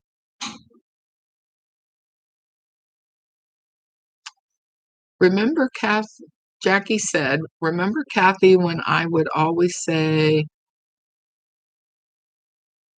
I all messy can't make a vlog, and you told me just do it as you are. No need to get all perfect. Yes, I took your advice, and as you see, I'm messy in my vlogs. But see, you're communicating, and I look forward to every one of them. I watch all your vlogs, Jackie, and I'm trying to get everybody else to too. Because Katie, you don't know this. Jackie, A Day in My Life is the name of her blog, and she's on a keto diet, which that's how I found Katie, was because Katie was doing well, you had lost a whole lot of weight, and I'm thinking you had a procedure or something. I could guess, but I might guess wrong. So, but I remember you had lost a whole lot of weight, and I mean, you haven't gained that much back. But I know you gained a little, and it really bothered you. Lap band, yes, and it failed. Yes, you did have some problems with that. Well, I've done nothing. And one of the reasons I have done nothing, first of all, I don't really have the health for it. I wish I did, but I don't. I'm sure I would be completely turned down. But my mother always struggled with her weight. And unlike her, my mother hated herself for her weight, hated herself. And I never hated myself. Uh, I don't know. I don't know. It's because my husband didn't hate me. And, he's like, I mean, I'm sure he would have preferred if I'd stayed nice and slim, but I didn't. And he just decided he loved me no matter what. So I was very blessed with that. But my mother didn't have that support. And she got really hurt when she was a teenager because her siblings were thin and kind of popular, and she wasn't. She was always kind of lanky and a little overweight, and she had some people say some kind of bad things to her, even though if I showed you the picture, you'd be going, she's not overweight. Well, you have to go back to the 30s and 40s and remember the little waist dresses they wore, and so she was just bigger boned, little plump. And so starting in 1970, maybe, I don't remember exactly where, she had her jaw wired shut, so she couldn't eat except through a straw. Then she had that undone, and then when I had my first child, she had a major I'm missing what you're saying. Jackie said my hair was thinning as well, but eating more nutritious, dense foods has helped me because it's fuller now. Oh, that's good. Yeah, that's good. I've always eaten well. I just probably eat way too much, and I probably have had too many carbs, which my carbs are not junk carbs. I mean, they are rice and potatoes and that kind of thing, but you still, I think if you have metabolic syndrome, and if you look up metabolic syndrome, I have every last thing they list as a result of metabolic syndrome. But anyways, to get back to my mom, she had a intestinal bypass, and she went from 300 and something, maybe 310, 320. She got down to 112 pounds very quickly. And when she was 112, she thought she was going to die. Well, by this time, I'm having my second baby, and she decided to have that reversed. So she had that reversed. And then she just put all the weight back on, and it didn't take very long at all. Well, by the time I had my third child, she had the stomach stapling procedure. I mean, RY something, I don't know what they call it, but it's where they cut out most of the stomach and all that. And she really never lost, and what it left her with was esophageal problem. Her motility in her esophagus got so slow that she choked on everything. So it almost had to be a liquid that would just slide down her esophagus, and then she would choke on that. So I watched her go through all these things to try. Oh, hi, Linda! I'm so excited. Now, Linda is an Ohioan, like Brenda used to be. And Linda has Linda's Mixed Up Mess channel, and she does junk journaling. Yeah, Linda, I've had I'll show you my pages. My page I worked on. Taking some of these pictures out. So I did that one today. So anyways, I just watched my mom struggle so much. Oh, I'm glad you caught me too. Thank you so much, Linda. I love Linda. She's so sweet. She does such a good job on her channel. So I really, really hope you guys follow her. And she lives out in the country, and she has chickens. Anyways, talking about my mom and her struggles with trying to lose weight. So I never wanted to go that avenue because I saw just she was not a good statistic. Anyways, awesome, Kathy. Yeah, I just had fun. I did that well earlier. So if you would, for some reason, want to rewatch this, but I don't even know if I marked it to upload when I get off. But whether I did or didn't, you're here. And hopefully I'll do this again sometime. How do you go? What does that mean, Katie? How do you go? Live. Oh, well, you just I went into YouTube, and your little button with your picture on it on the top right, you click on that, and then you go to my channel, and then there's like a little camera or a little video camera. Now the thing is, you can't do it on a cell phone. Unless you have so many hours and so many viewing hours and blah, blah, blah, blah. They don't let you do it on a cell phone. So that's why I have to do this on my laptop. But you can do it on the laptop, and there's no requirements. I haven't had time lately to do anything. Yeah, Linda, you got a job a few months back, so now you're working. I don't remember if it's full-time or not. And then you're taking care of these chickens, and I know you have a grandson, and you have a husband, and blah, blah, blah. So, yeah, all those things just take up time. My husband's out golfing right now, which is why I have a chance to make this without him sitting right there. Not that I mind him sitting there, but I feel a little freer, you know what I'm saying? To just be silly and yak.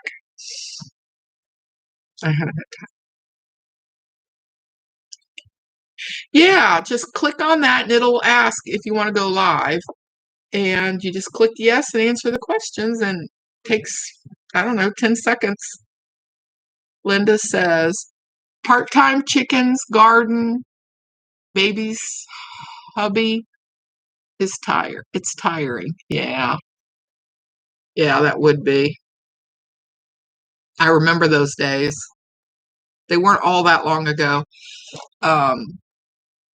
My retirement was a long time ago, which was in 07. And I didn't have to retire, but I had neck surgery. I have 3 titanium plates 6 screws, and no, and 2 cages in my neck. And while I was recovering from that, my oldest daughter had a 41-week son that passed. She was pregnant 41 weeks, which, you're usually pregnant 40. And he passed away. And my youngest daughter was having a baby. So it was extremely a hard time. And I just got diagnosed with diabetes, and I have autoimmune issues. And then I had all this neck stuff. And my sweet husband just said, Kathy, we've got grandchildren now, and you need to not go to work. You need to be available to stay well, take care of me, and take care of the kids. And I was like, yay. uh, Part-time chickens garden. Okay. And then Linda said they changed how you can do a live, except for Jackie, which is a day in my life up there. And Linda, I hope you join her. Her and I are doing, it's her idea. I'm just tagging along, but it's a 100-day challenge to lose some weight, or at least get over this hump that I'm on, which is my challenge. And she told me that you can do it on the laptop and not on the cell phone, because the cell phone, you have to have so many hours. And Jackie's doing keto. I was going to do a more plant-based. I was going to do more plant-based. I am doing plant-based, but I am adding more meat than what I was originally going to, because I think that does help me to feel fuller and then hopefully lose a little. But really, when it comes down to it, you just can't eat that often. That's really what it comes down to. Okay. And they did change how they do live, but there's no requirements when you do it on your laptop. You just can go live. I don't know if you knew that, Linda, but you can. You just can't do it on your cell phone. And YouTube has those requirements, but YouTube has no requirements on your laptop. Katie said, are you doing keto? No, because I will still add a potato or rice or beans or something, especially if I'm not having any meat. And Jackie said, a day in my life. Mom as well had the gastric bypass, and it only helped her for a while, and eventually she gained most of it back. Healthy weight starts with a pop-up came on. Gain most of it back. Starts with education, and there's plenty on YouTube, right? And I don't care what. You can have all the education in the world. I've got all the knowledge. It's really just waiting till you get good and hungry before you eat. Thanks for the info. Didn't know. Yeah, Linda, I know there was, you were doing, were you doing a stream along with, is it Brittany? I know she does one of those streaming programs. Excuse me. I just have to, sinuses. Hi, guys. Brittany, this is who I just mentioned. Oh my goodness. Hi, I haven't talked to you in person yet. I do watch your videos. Yeah, what kind of streaming is that you use? I forget the name of it. Katie said, I have to do better with what I'm eating. My pancreas isn't happy with me. Yeah, that's really important. As some of you know, I just went through 7 months of intestinal issues, which, praise God, it's all, I'm okay. But I didn't know what it was for a long time. And now it's like it cleared up overnight. Now, Whether it was prayer or what, I don't know, but I'm very happy. And I do have my diabetes under control and I don't have to get any medicine, but I asked the doctor, I said, so am I still diabetic? And he said, yes, you're still diabetic, which diabetes is from the pancreas. And then I also have congestive heart failure, which I've had for 30 years. And that is definitely helped take care of by medication. So it's just really important for me to eat right, which I tend to do. Like I said, I'm a pretty good eater. I'm so glad you're feeling better. Yes, I am. Um, the other was a little scary that I was going through just because of what I was going through. But I use StreamYard for streaming. Yes.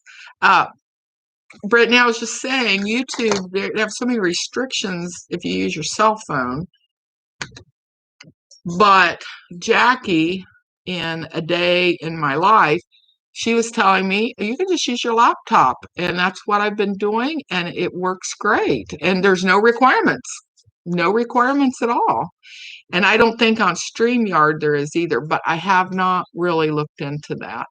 With this, all I do is go to YouTube, go to my little icon with my picture in the right-hand corner, click that on, and then there's a little camera, and it asks you if you want to go live. You click that, you put in your title, and basically, and it even takes the thumbnail, and then you can redo the thumbnail if you don't like it, because my first thumbnail was terrible. I was like, I think I had all this light coming, so I went and closed the curtains, and then I was able to smile. I couldn't hardly see myself.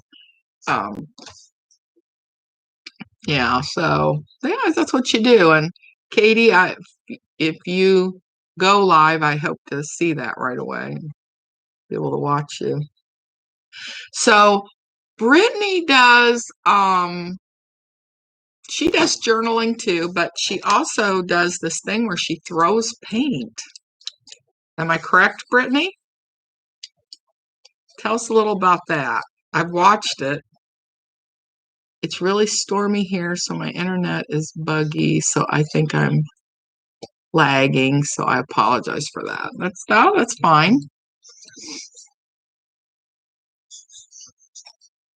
I was just asking, I've got to check my soup. You guys talk a minute, I'll be right back.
Okay, we're going to show how imperfect I am. Let's see, I can put that on there. This is my big pot. It started to burn, and I think it was the potatoes. But anyways, this is my soup, which the fluid has just about gotten out of it, so I'm going to have to add some water. I'll be right back.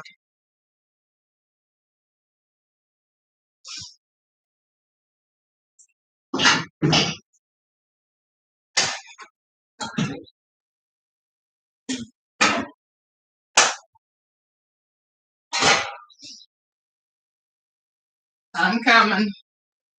The soup is more than done. I just had to transfer it to another pot because it was messing up. Okay. I used to do pour paintings a lot, but I haven't done one of those in a while.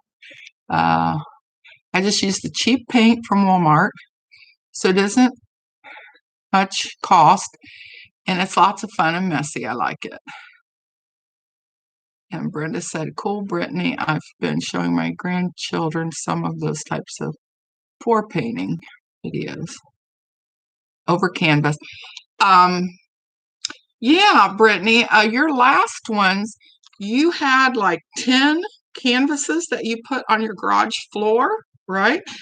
And I'm sure they were on newspaper or something. And then you were literally, which I don't have any paint here, but I'll use this. You were taking it and you were going like this, and you were throwing the paint around in all kinds of colors. It was so cool. Is there much different? Well, Brittany can answer for herself, but I do know that I have another friend that, well, she grew up with my kids. She has the spinning wheel where you put the paint on and it kind of spins over the edge. But what I saw Brittany doing was she literally put the canvases on the floor of her garage and shook the paint onto the canvas. Paint pouring is usually done from a cup, but mine I just throw paint down directly from the bottle. Or if I'm doing a drill spin, I add the paint to the canvas and then turn the drill on it and let it spin. Brenda said, awesome. Katie said, it was nice to chat. I have to go. I'll watch the whole video later. Love you. Love you too, Katie. Thank you for coming on. I truly appreciate it. Brittany said, and yeah, that's exactly what I did. I just literally threw paint from the bottles onto the canvas. Some of them were watered down as they came out more streamy and thin and not so thick. Yeah, I thought they turned out really nice. What did you do with them? Did you hang them or did you sell them or just paint back over them? I know a lot of this art is really just the fun of the process. Like I wouldn't sell anything. I just make it because I enjoy it.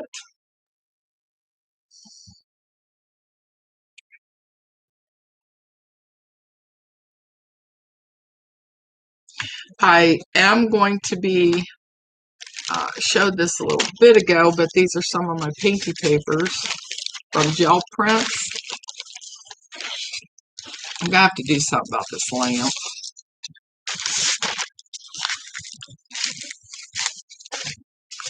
That's one of them.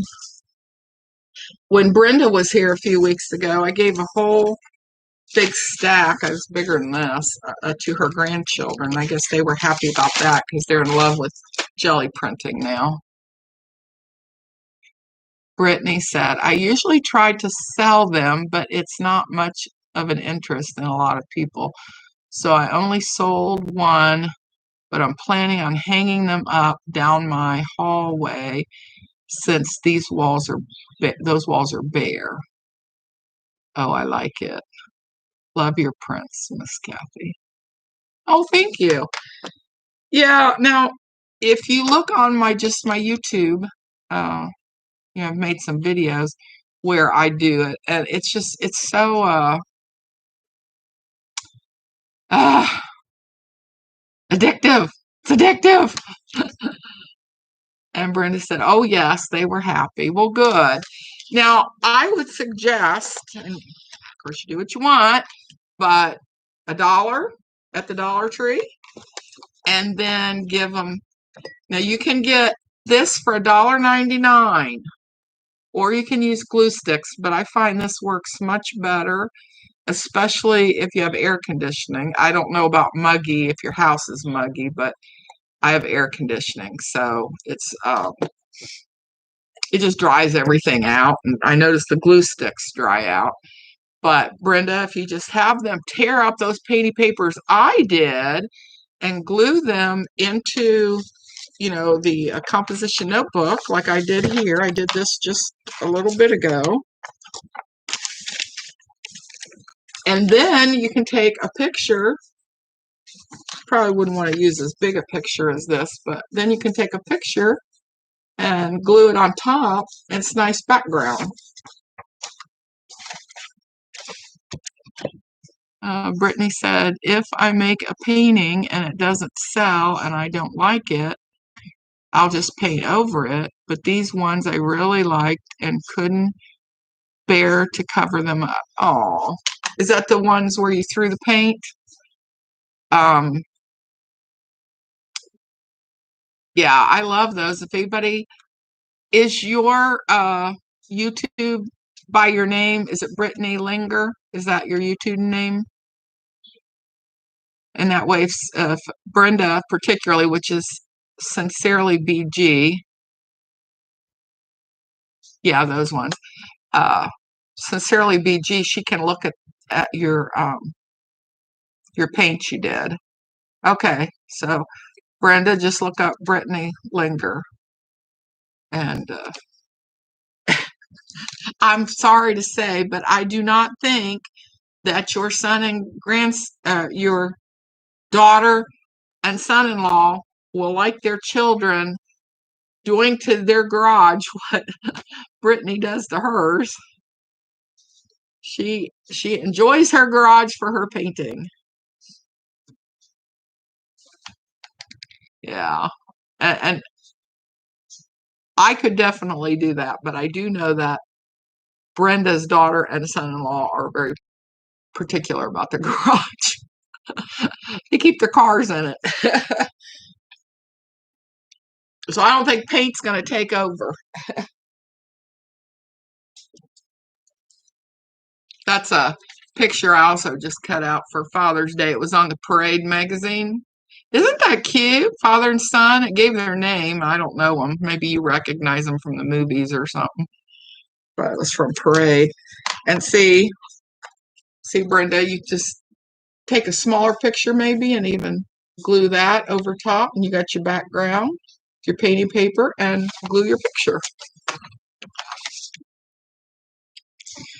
Brittany said, LOL, yeah, I try to keep it clean. I have a little studio in one room of my garage, but I do not keep clean intentionally.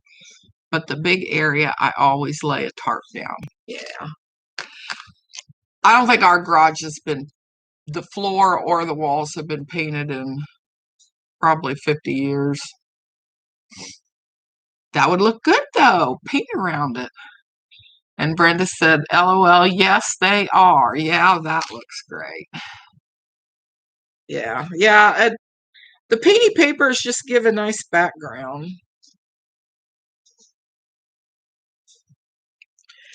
And anyways, did I finish telling you this tacky glue? This works really good. I get it at Meijer, but I know you can get it at Walmart. It's only $1.99. And this is 8 fluid ounces.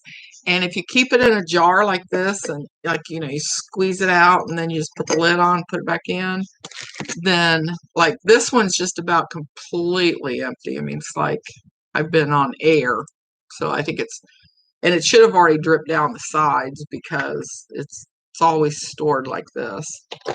So this one's, I can't hardly throw them away because it might have some glue in it. Let me see what glue it's got. You can probably hear the air coming out of that. See, I got a little piece of glue on the end there. Yeah, if something's got glue, I can't hardly get rid of it. But I'm gonna force myself because I know that's gone. I have some, got it at Dollar Tree. Yeah. Brittany said, I'm making painty papers and backgrounds most. I don't care for actually decorating the papers. Yeah, I kind of do both, but let me get this picture on because I already started it with this glue. Okay. I just love this father and son, the way they're laughing, and he's got his arm around his dad. Cute. You can get these at Walmart too. and any other probably art shop, but you get these painters, and you like they got something. This one's gold, but you can, most things you can't put over paint, but you can these. I've got that one.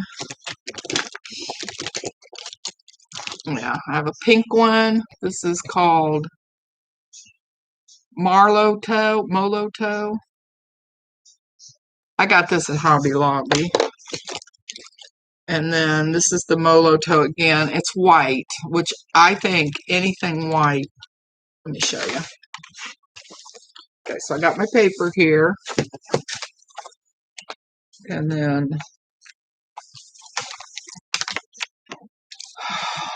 that light. I will correct this for next time. But anyways, you pop it like this. Ah! Except, well, that's fine. Because I'm a junk journaler, I don't care. Anyways, I just took that and see. And you know the other thing that can make that for white, if you want to,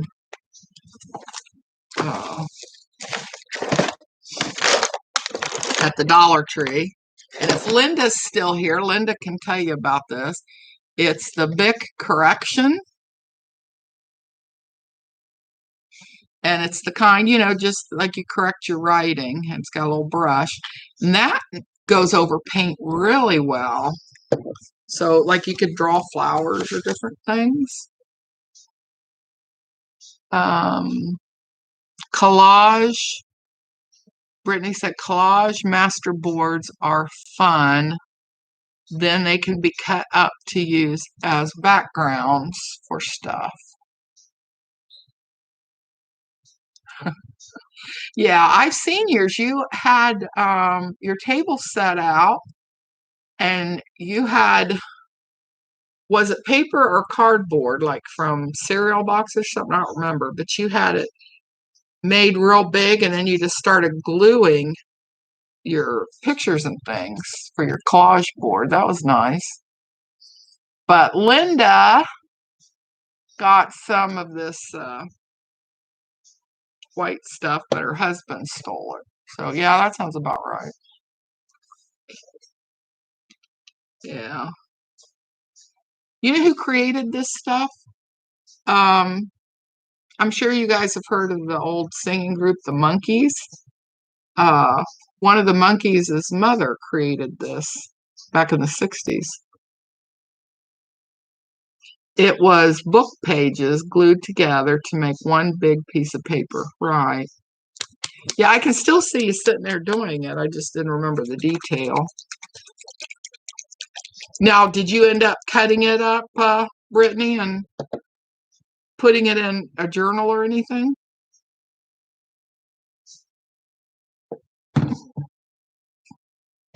Linda says, my craft stuff is always walking away for other things. Oh, no, no, no. Leave my table alone.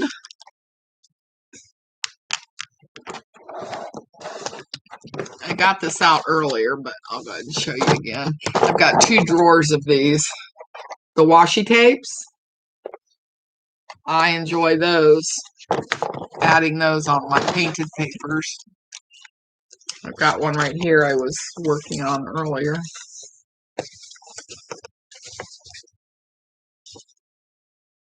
See, I put the washi tape. It almost looks like Band-Aids, doesn't it? And that is washi tape from the Dollar Tree. So you don't have to spend a lot of money on this stuff. And here's 2 of the pieces I just tore out to add to my papers.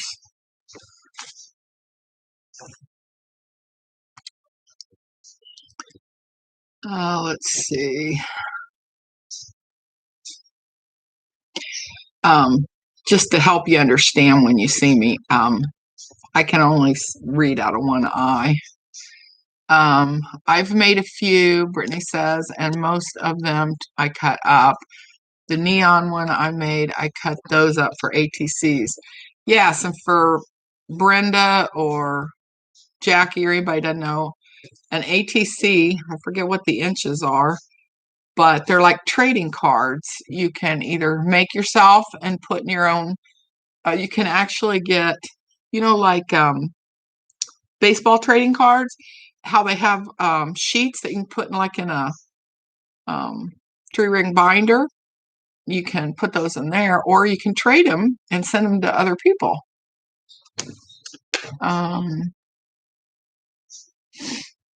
Brittany says, the very first one I made was double-sided, and I really like it, how it is, so I think I might turn it into a journal cover or two. Oh, that would be nice. Yeah, and I don't know if that's what you do, but this is Mod Podge. I just get it in a really big container and then put it in this jar, and then I use a brush, or these work nice too to spread Mod Podge. You can get those 3 for $1 or something. I mean, not very much. And I'll just dip it in there and spread it out, and then you put it over top of it. I know you know all this, Brittany and Linda, but just in case Brenda or Jackie or somebody doesn't know and they'd ever like to do that.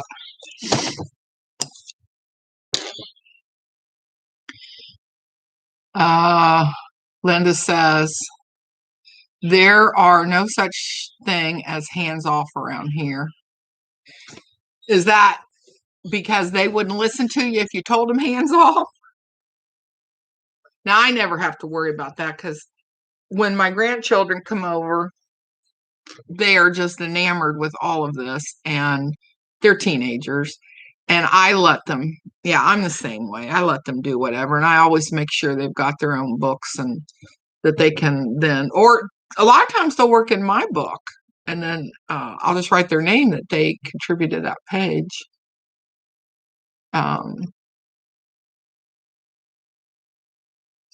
Oh, that looks awesome. What are, the painty paper with the washi tapes? Is that what you're talking about? Yeah. So cool, Kathy. That's neat. Linda said, and Brittany said, I love being able to mass make things easily like that and then just rip them off as needed. Yes, me too. And then the ATC cards are 2.5 times 3.5. I have a book with ATC cards in them, I think. Let me turn my computer around and just, you'll see some of my mess, but there's a clock and there's a bookshelf under it, and that is a lot of my junk journals, and then there's 3-ring binders down there, and one of those has my ATC cards in it. Take that off.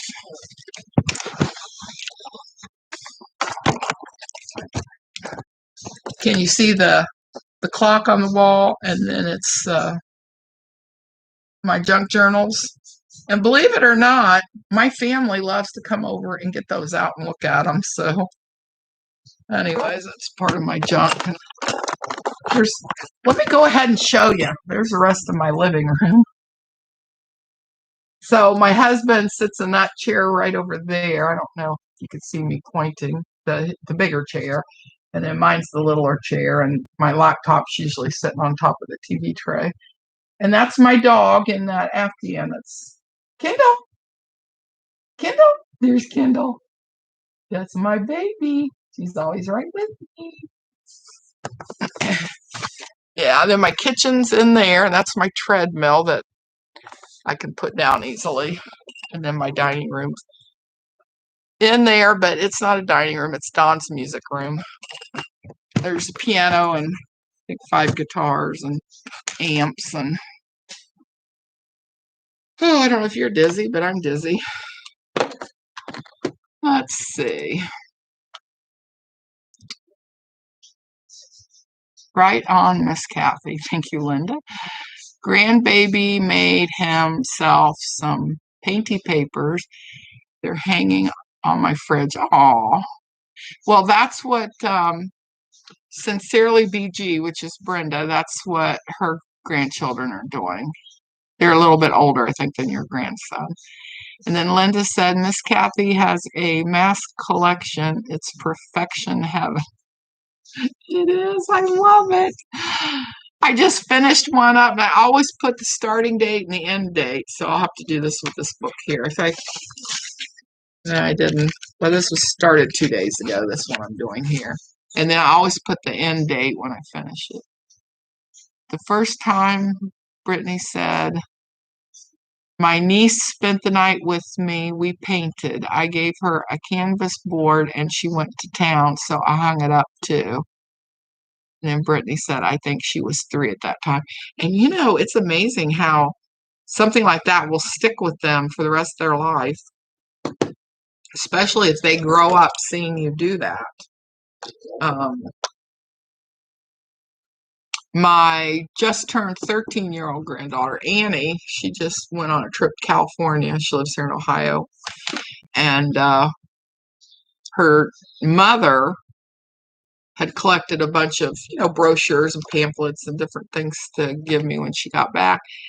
And she was telling me yesterday that Annie said, no, Mom, I need that. I need that stuff for my junk journal. So you live in Ohio, Brittany? So that's 3 of us. Sincerely BG is my childhood friend that I grew up with and I still communicate with every day. She is now in Texas, but she lived in Ohio all growing up. And I know Linda lives in Ohio, and now you live in Ohio. So that's really cool. Yeah. I live outside the Dayton area. Northeast Ohio and Ashtabula County. Okay. You live near Wapakoneta and all the wind turbines up there? You live near that? I know there's a whole section in northeastern Ohio that, oh no, that's western. That's western. Um, Linda said, oh no, it's starting already. Bless that child. Yes. And she's very artistic. She can draw a portrait of somebody and it looks just like them. So even though she just turned 13, she's very gifted. But it's funny, she really, really appreciates my smearing. That's what I call my painting, my smearing. You all live 2 hours away from me. Oh, okay. Yeah, I'm just outside of Dayton and towards Cincinnati. But what is there? 3, there's Cleveland, Columbus, and Cincinnati. Those are the 3 big cities of Ohio. Buckeyes, yes. Then Brittany said, we have mostly covered bridges and vineyards and wineries. Oh, okay. Are you anywhere near Amish country? I know Amish country is northeastern too.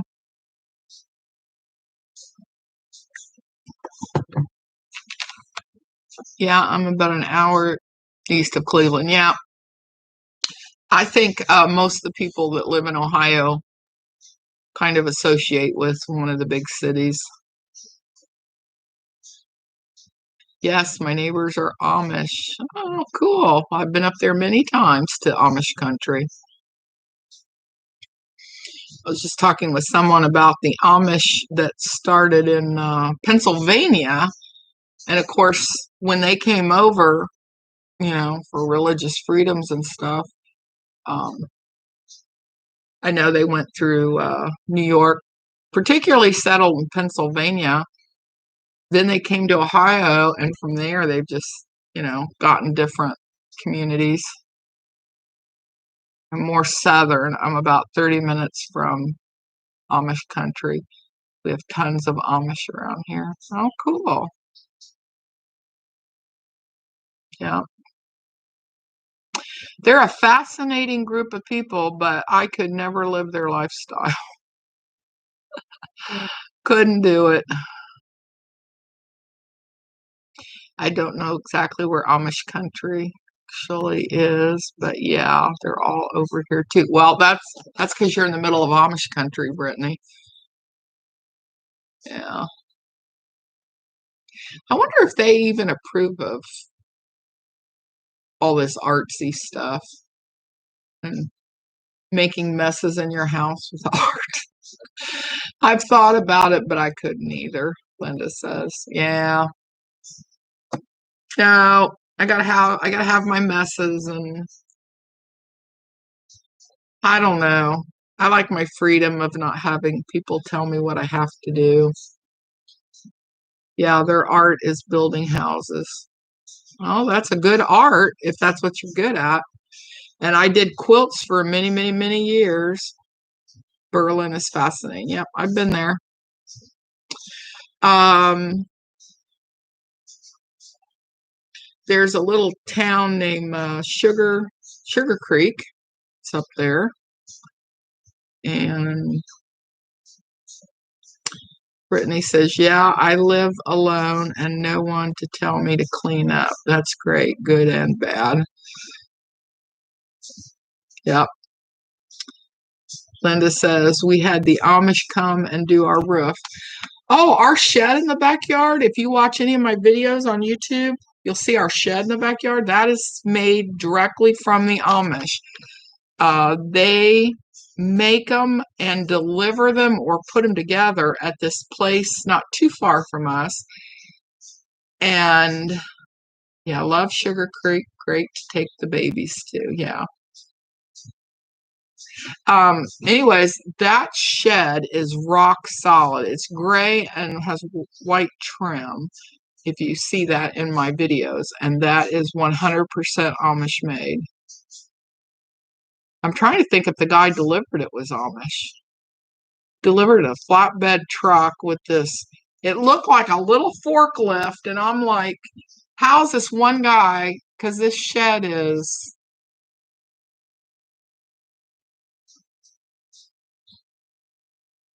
12 by 16. Yeah, that's a big shed. Heavy, solid wood. I mean, there is nothing chintzy about this shed. Not on the doors, not the window airs, the roof, everything is very, very nice. And oh my goodness, they did a solid, good job. Yeah, Sugar Creek, that's a very nice area. And I'm trying to think I think it's on the Sugar Creek area. There's a cheese place. Oh my goodness, they make the best cheese.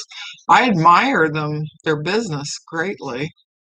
Linda said, yes, ma'am, they are great crafters. Our chicken home is Amish made as well as the roof matching our house. Go figure. Yeah, yeah, they're good builders. Absolutely. And they do it so fast. Brittany says, someone in my family is married to an ex-Amish, so I've learned a bit about their culture. Definitely interesting people. Well, I have watched the ex-Amish on TV, and I know they go wild, some of those young people, during their freedom year. I think when they turn 18. Kinsey cheese. I know I misspelled. Yeah, I'm not for sure what the name of the cheese was. I know we bought a bunch of it, like not a bunch, but probably 3 or 4 pounds. And brought it home last time we were up that way. You have a cheese factory near us and beat best cheese around. Yes, they do. Yeah. And I think it's in Berlin. There is a restaurant that's got like 3 sections in it, and it's all run by Amish, and you can go in there and have the best homemade food. Really good food.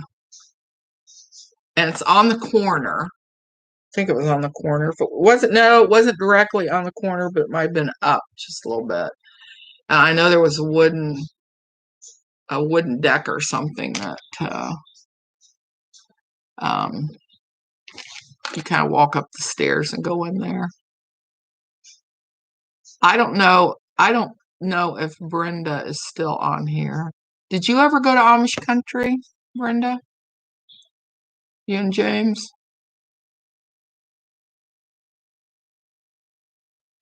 Or Jackie? They might have left. I've been on here a long time, but I really, really have appreciated you guys coming on and chatting.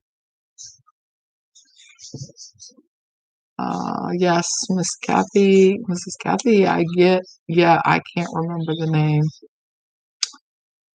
Yeah,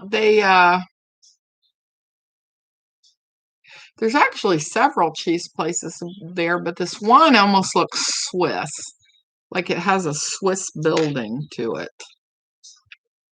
Um, like it's out of the Alps or something. And Brenda said, drove through, never really stopped. Beautiful countryside. Yeah, it is.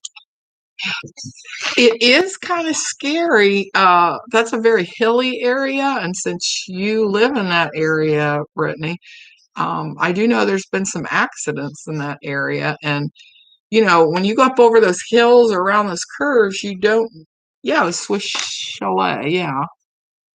Yep. That's it. Um, I know we drove very cautiously around there, and there were a lot of kids in the schools at the time, uh, out on the playgrounds playing, and I'm just like, these people need to slow down because you don't know if you're going to come up on a horse and buggy.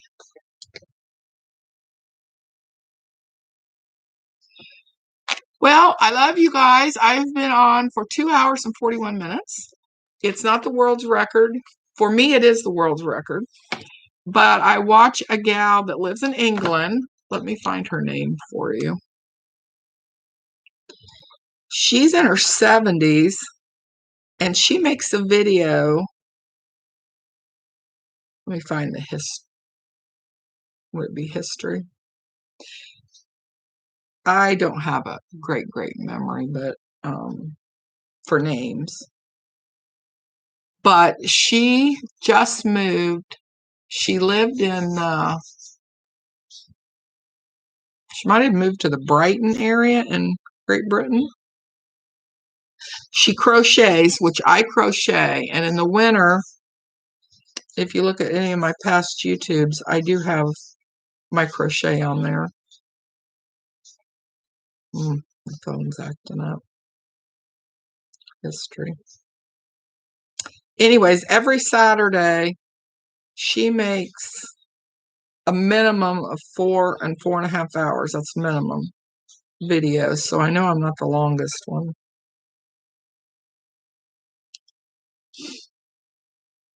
Well, I don't know if I'm going to see it this quick. I have to go back to Saturday, which I'm trying to do.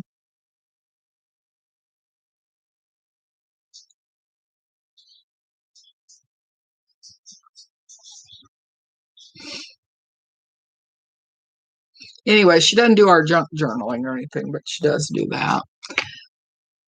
The crocheting and mainly crocheting. She knows how to knit. I guess her parents or her mother ran a yarn store there. They sell their wool, is what they call it. And then she got married and divorced, had to raise her son. And she had a yarn shop for many, many, many years. She was a fascinating person. Well, I'll have to try to write it. Oh, there she is. Okay. Her name of hers is Jan, Jan, and her last name is Carruthers, Carruthers.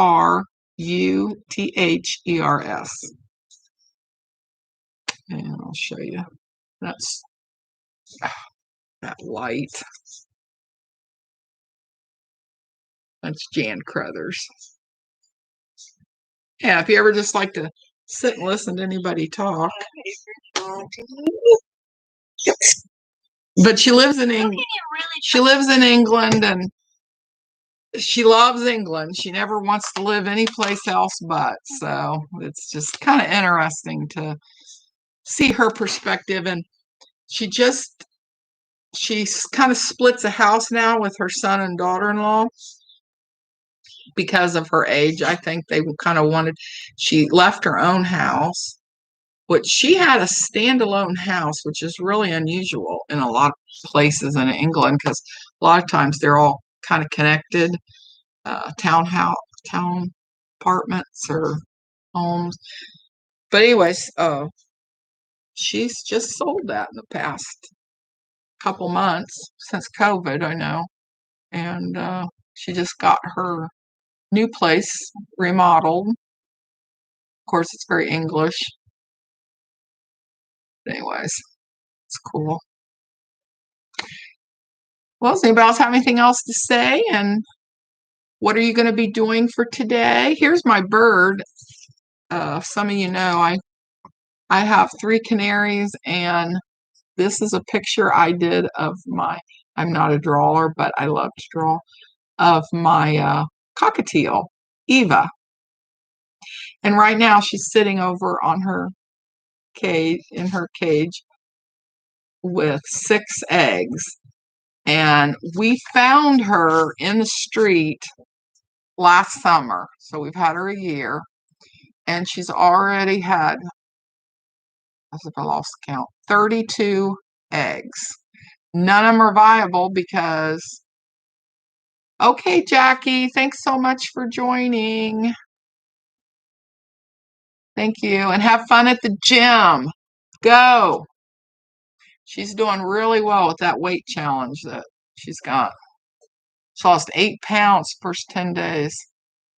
And she's walking a lot. And I'm getting my treadmill down, Jackie, that's over here. And I'm going to start getting on it today. And then Brenda said, oh, love your bird. Thank you. I have Josie, which is a rescue. She's born with a completely crooked beak, and I once a week have to trim her lower beak or it grows up over. And she's a little parakeet. And then I have 2 brother parakeets, Bluebirdie and Tealbirdie, and then I have Eva, which is a cockatiel. Brittany says, I just got the antiquarian sticker book delivered, so I'll be looking through that soon. I'm not sure what that is. YouTube is my gym, LOL. I work out from home watching weightlifting videos. Well, that won't work for what Jackie of A Day in My Life is doing. And then I tagged along, which she didn't seem to mind, because we're 100 days. And I said, even if I lose 10 pounds, I'll get over this hump I'm in. Of course, I can't burn the soup, right? That helps. Linda's Mixed Up Mess says, nothing going on till dinner. Okay. Well, then it sounds like some of you I'm not keeping from anything. Good. Whenever you're ready, your treadmill is right behind you. Well, I'd already decided before I got on here today that we had put it up for something. Whenever the grandkids come over, if I don't put it up, they all take turns running on it. So it's kind of expensive. So I try to put it up. Let me have a drink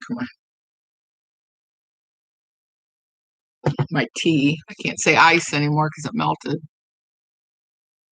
But Jackie, you're doing really good. You get out and do your walks in your park, and you go to the gym now. So that's definitely inspiring. I don't like to get outside right now because it's hot and muggy. I don't like when it's cold because I get pneumonia real easy. I'm definitely an indoor girl. So I did have some weights, which I would like to get some 1 to 3 pound weights. But like when they're just 1 or 2, you can use water jugs just to keep my strength up in my shoulders and in my arms.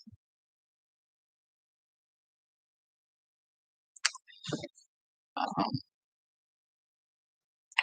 yeah, so you can use a can of vegetables. You can use all kinds of things for weights.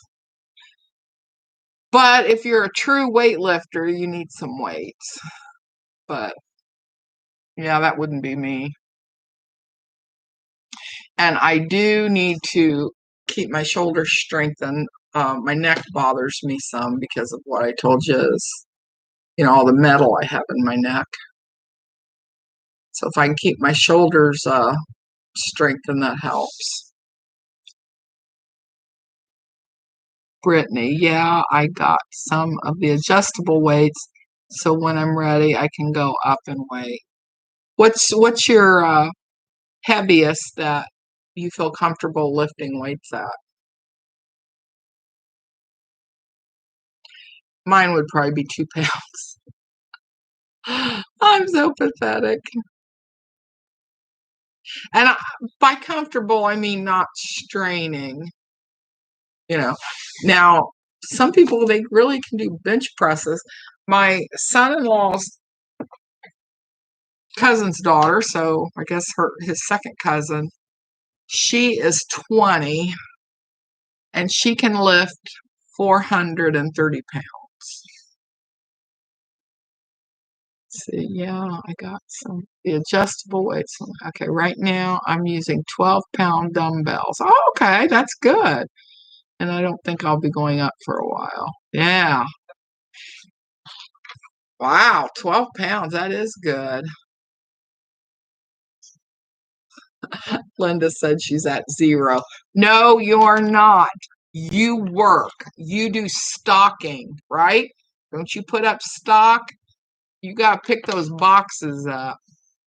You may be 0 on the weights, but you are not 0 in what you do. Well, doesn't the cashier usually do stocking too? Oh my goodness, 430 weights. That's amazing. Yes. And if you saw her, she's like 5'1" or 2, and she's built beautifully. Like, she's got a beautiful build. And nobody would guess she can lift like she lifts. She did that 430 when she was in high school, but she runs, she does, and she's not ultra lean. She's not fat. She's not fat. She just has that little shorter, where you're a little bit more gifted in this area.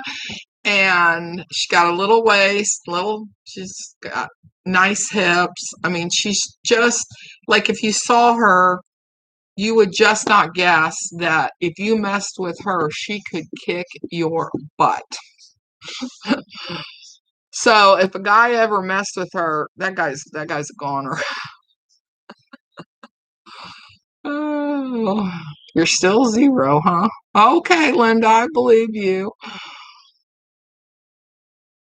Now, I don't know if Jackie's still here, and I don't know if she lifts weights. I know she does elliptical, she does the treadmill, but I don't know if she lifts weights. Yeah.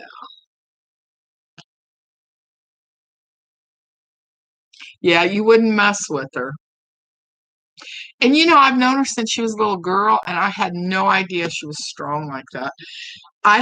We have another friend that we've known for many, many years. They live in California, and her daughter is 14, and she's won jiu-jitsu, I think is what you say, and she's won national, international competitions. She's very good. And she is kind of the tall, really lean build. You would never guess she could kick anybody's butt. I mean, she's like a black belt. She's really good. Oh, yeah, sometimes you just don't know who you're messing with. I've never messed with anybody in my life, so I don't know. But People that do mess with people, I think they would learn a rude lesson. Brittany says, I haven't actually done weightlifting since high school, so I have no clue how much I could lift, but definitely not that much. Probably not even 75 pounds. My youngest daughter, we were just reminiscing about this probably a couple of weeks ago. Um, she, when she was in high school, she was hanging out. I mean, this sounds bad. She went to a little country not schoolhouse, little country school. And there just aren't that many kids there, but it is kindergarten through 12th grade. So she wanted to, she was never big, but she wanted to just get into shape.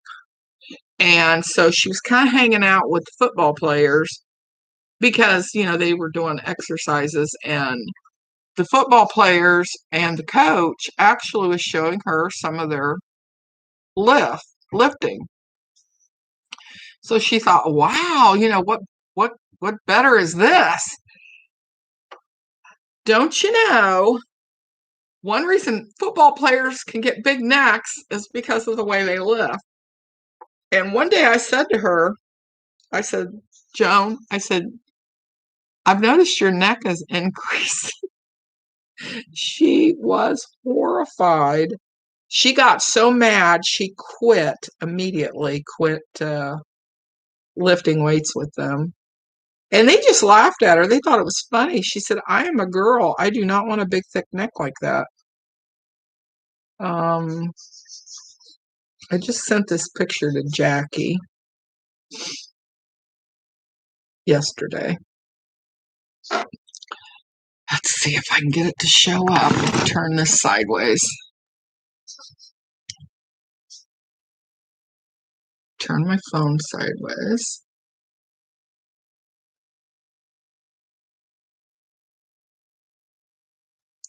Okay. See if you can see it. Okay, that's me. And the middle one is my daughter that started getting this really big neck when she was exercising. And that's Joan. And then my other daughter, Donna.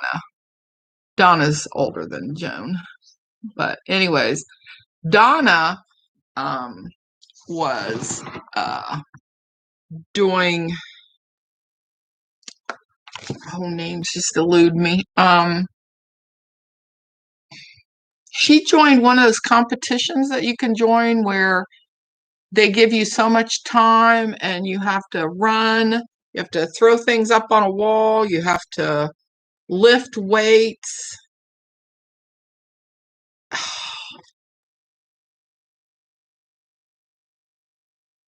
Anybody can think of what it's called.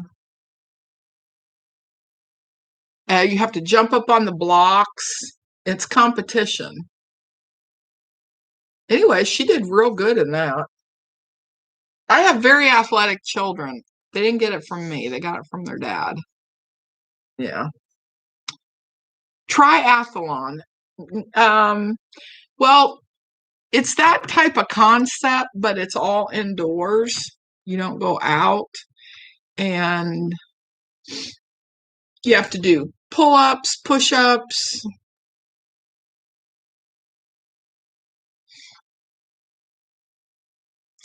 Yeah, obstacle course would sound right, but if I said it, you guys would go, oh yeah, of course, I've heard that. You're doing very good, but that's not it.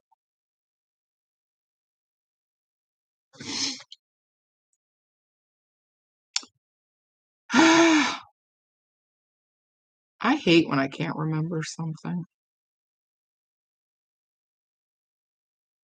She's working right now, but I'm gonna see if she can answer her phone.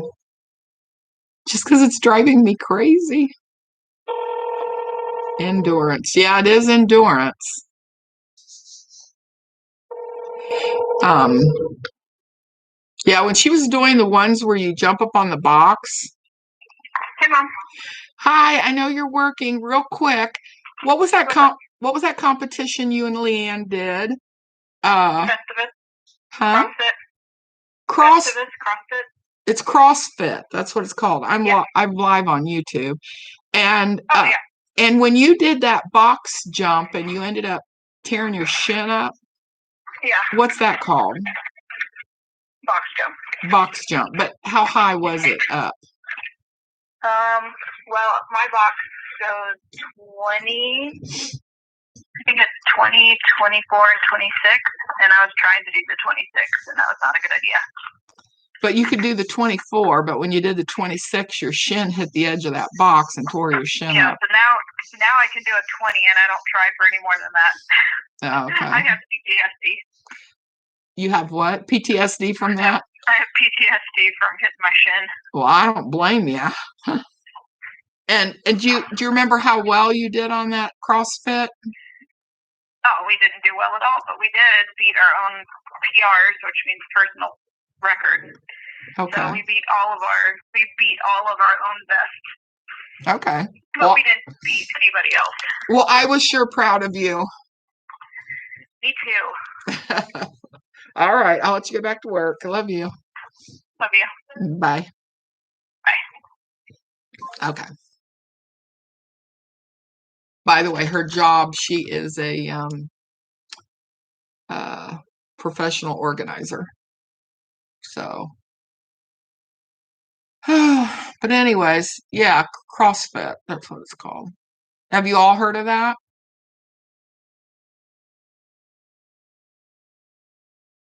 It's quite challenging.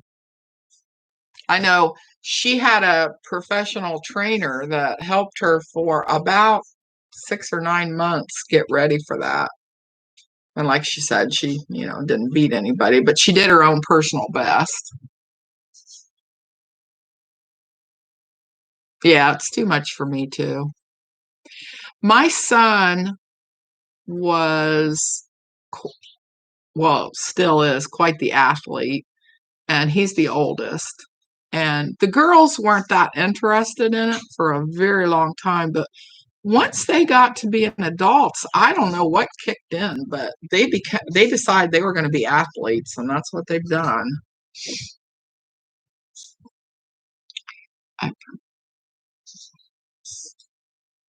So you've heard of it too, Brenda? Yeah, her friend Leanne did it with her, and I think she had another friend that was there. And but now her friend that was her personal trainer, she was a friend, but she was really the personal trainer. That's what she does for a living. And oh my goodness. Have you ever seen a girl that is buffed? I mean, completely like they're almost muscle bound, but how they walk, their legs, their arms, their neck, everything is very built up. Well, that's the way this girl was, and she wouldn't take anything from Donna. If Donna said, "I can't do that, that's too hard, I'm too exhausted," oh my, she wouldn't let Donna have an excuse for nothing. Brenda said, yes, Brian used to talk about training for it, but never did. Yeah, and I really think if you're going to do it successfully, you need a coach. Because if not, you're not going to push yourself, which is probably my problem with my running. And Jackie is trying to push me past, I think, to get on that treadmill. But yeah, you're not going to push yourself past your uncomfortable point. All right. I love you guys. I want to come back on again. And hopefully we can have another really good chat. You guys have a great day. And thank you so much for joining me. And you each have, I don't know if Katie's still on here. Katie to My Life, I think is her channel. And Brenda's is Sincerely BG.